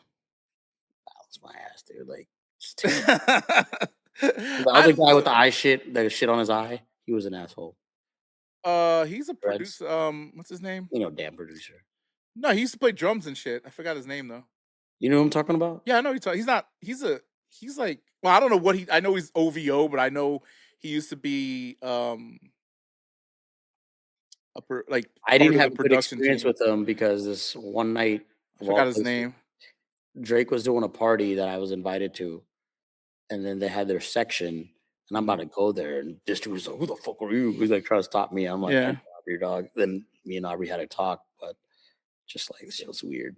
It's like you surround yourself with a lot of fucking, a lot of people that are Got an entourage, bro. They're all got an entourage, characters. but some of these guys are very insecure. Like, oh, this guy gets in there and blah blah blah. He could be actually beneficial for the guy, and I can't have that because there's no use for that guy. It depends, but you got That's to the protect the mentality. That's the asset. gatekeeping mentality. Well, they're gatekeeping the asset, and he's an asset. Regardless of what anybody thinks, like Drake is on another level for a business and the entertainment business. Like he is He's actually beyond. a bad businessman. I think he's a great entertainer. You think he's a bad businessman? Is that what you said? Yeah, I think he's he's Really? bad with money. Oh, I don't know the man's personal finances. I'm sure he likes to gamble a lot, but we all, I've gambled. It just seems like he spends more than he makes. Like you see that mansion he's trying to sell in Cali. Yeah, yeah, it doesn't look like a good situation. It ain't my business. I don't care. No, I'm just saying, like that's just what it seems. He should rent it out. $1 million a month. Somebody will do it. That mansion's fire though. Like if I ever had the money, I'd buy it. Is that the one with the grotto and stuff? Like yeah, I've been to that mansion. Yeah. When we were gonna shoot, we made it. I told you my we made it story. Yeah. I've been to that save that for another episode. But I feel like with him, going back to the whole like how he got on and all that stuff, he has this like I need validation type of shit. You got a chip on his shoulder. Yeah, he's had that his whole life for the most part. He has it on this album. Yeah, and but it's made him successful. I can't listen to it. Yeah, but it's made him successful. It's like who comes back from all of that shit, and he's doing it his own way. You know what I'm saying? Like he's saying, "Oh yeah, I'm gonna press charges on these motherfuckers," and they could say Kendrick, whatever. But he's fighting Lucian Grainge. He's not fighting Kendrick Lamar. That's the least of his issues. I mean, look, it was fucked up, and rap is no holds barred. I respect that he's fighting that dude. I don't like. You have to. Yeah, nobody does. But what's ironic about it? And somebody pointed this out on the internet that that guy sent you the clip of the white kid that before the he started this lawsuit or whatever. Everybody was mad at the labels. All these like the labels are stealing our money. The labels don't give us this. The labels don't do this for us. Why do we need the label? Drake sues them because the label's doing exactly what the label does to every other artist, and now you're mad at Drake for that. Oh, he shouldn't be doing that. Why is it? Well, he's suing Kendrick. No, he's not suing Kendrick. Kendrick's a witness. Kendrick's a witness, right? Kendrick has information that the label did. And we all know this. When they lifted the copyrights off of the fucking Not Like Us song and didn't do it for the Drake songs, and that's how it went viral. When they boosted the streams, right? I'm 100% sure. Basically. I would say it's not. But why would they sabotage purposely somebody that they know is one of their biggest assets? Why would they do that? Because they understood Kendrick was on a similar level when it came to sales, streams, and he just needed that push across the finish line. Because Drake did have a stranglehold on this industry for damn near, 16, 17 years now? Bro, like you cannot tell me that like every summer, every winter, every spring, every fall was Drake. For a long time, mind you. After even we stopped listening since to 2010. Since 2010, yeah. No, since 2009. Even like come on, So Far Gone is still fucking. But that was like if you knew you knew era. There was a point where he became radio. That song hit the Best I Ever Had hit number 2 on Billboard. That's fine. And then in 2015, he had his first number. No, his first number 1 came in, and you can only count from when you had his first number 1. That's when I consider you running things. When you have your first number 1. Till then, you're not running. Hotline Bling was not number 1, right? It never hit number 1. Hell yeah, it was number 1. Had to be. I think it was number huge. 2. His first solo number 1 didn't come until the streaming era really hit. See, that's where you remind me of why I don't like the guy, man. It reminds me of Cha Cha, where he stole that shit. What a sad story. Hotline Bling. Shit happens.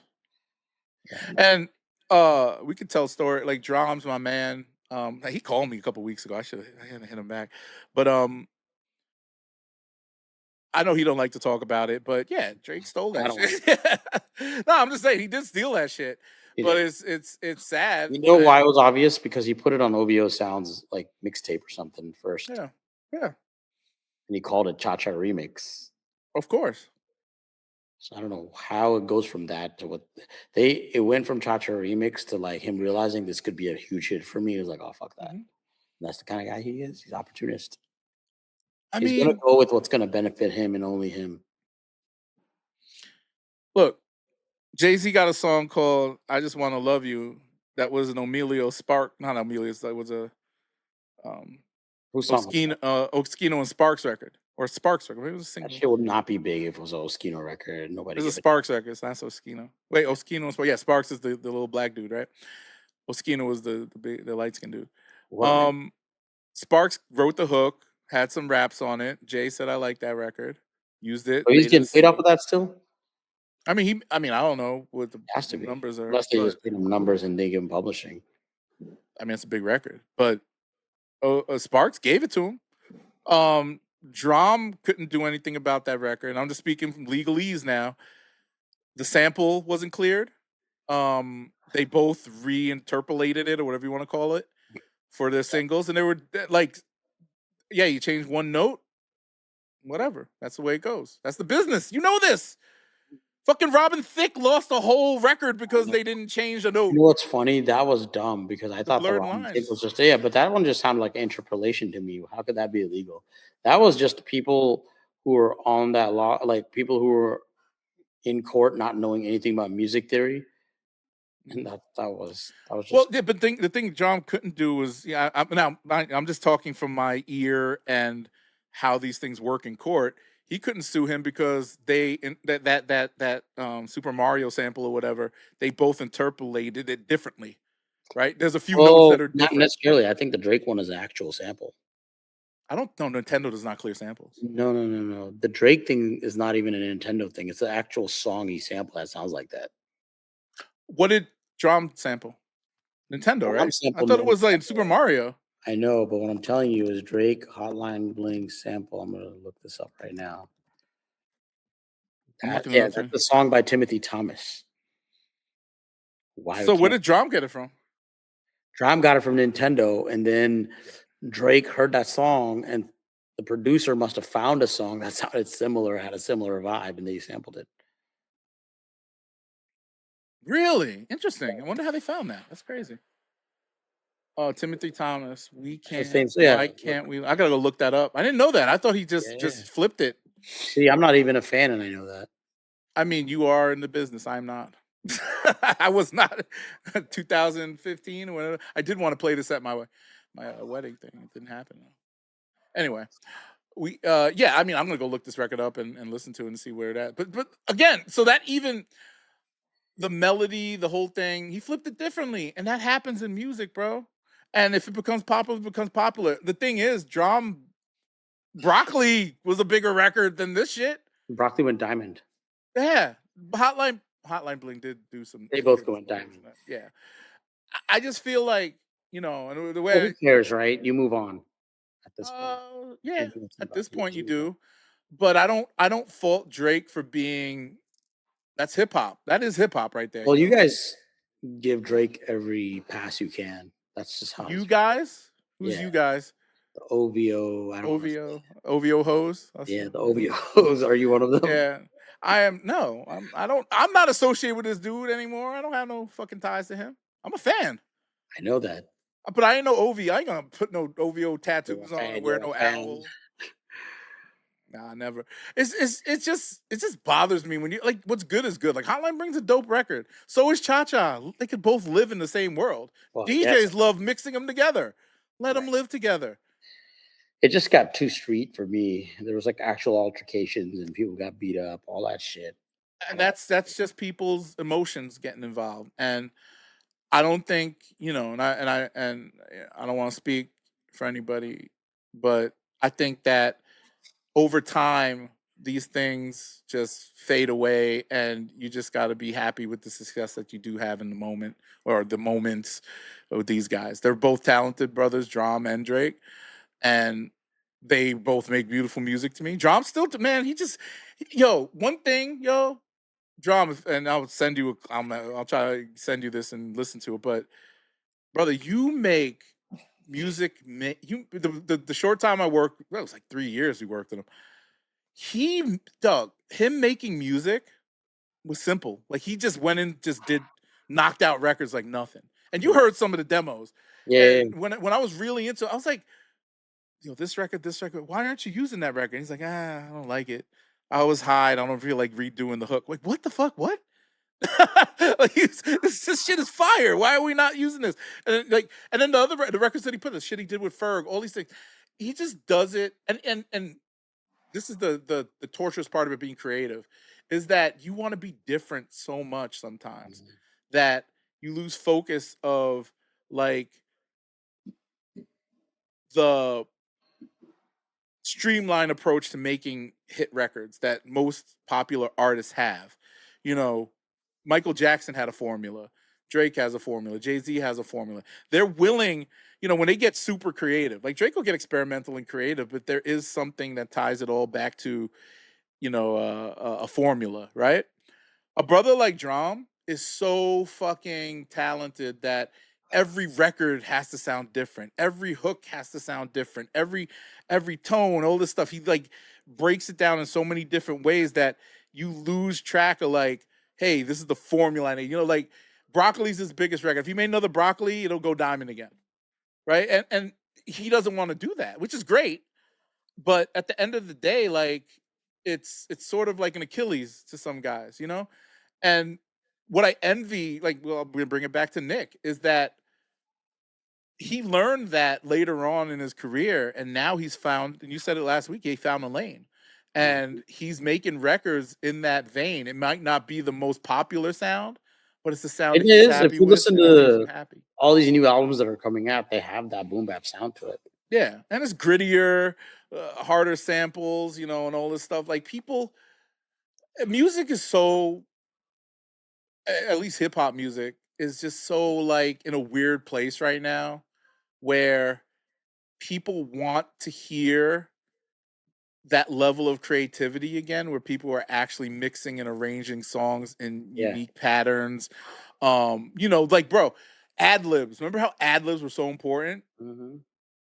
That died in some era. Now then it's all melodies. This is what got me on this Drake album, like everything, man. Sometimes when they drop the beat, or when they drop out the beat, when they bring it back in, when the mix of the album, the master of the album was so immaculate, in my opinion. This is the way they did things, right? And everything was just good, and that's OVOH talking. So I'm not gonna be, I don't want to glaze it anymore, but it's a great album for what it is, man. The Anti-Glaze. The Anti-Glaze, the donut. No, not the donut. I'm sorry. You're the bagel. You're the bagel. You're the donut. I'm the donut. Yeah. Pause. Yeah. All right. Well, shit, let's man. wrap it up, man. Let's wrap it up. No, let's get 2 hours. Well, I cut out like 20, 30 minutes of this. Shout out to all the people we dissed somewhere in the middle of this podcast. Yeah, cut out anything where people are getting dissed. Yeah, I will. I took notes. Ruin your career. Yeah, do this again next week or something. Figure out some things, but appreciate it, my brother. I will talk to you later. All right. Good night. Peace.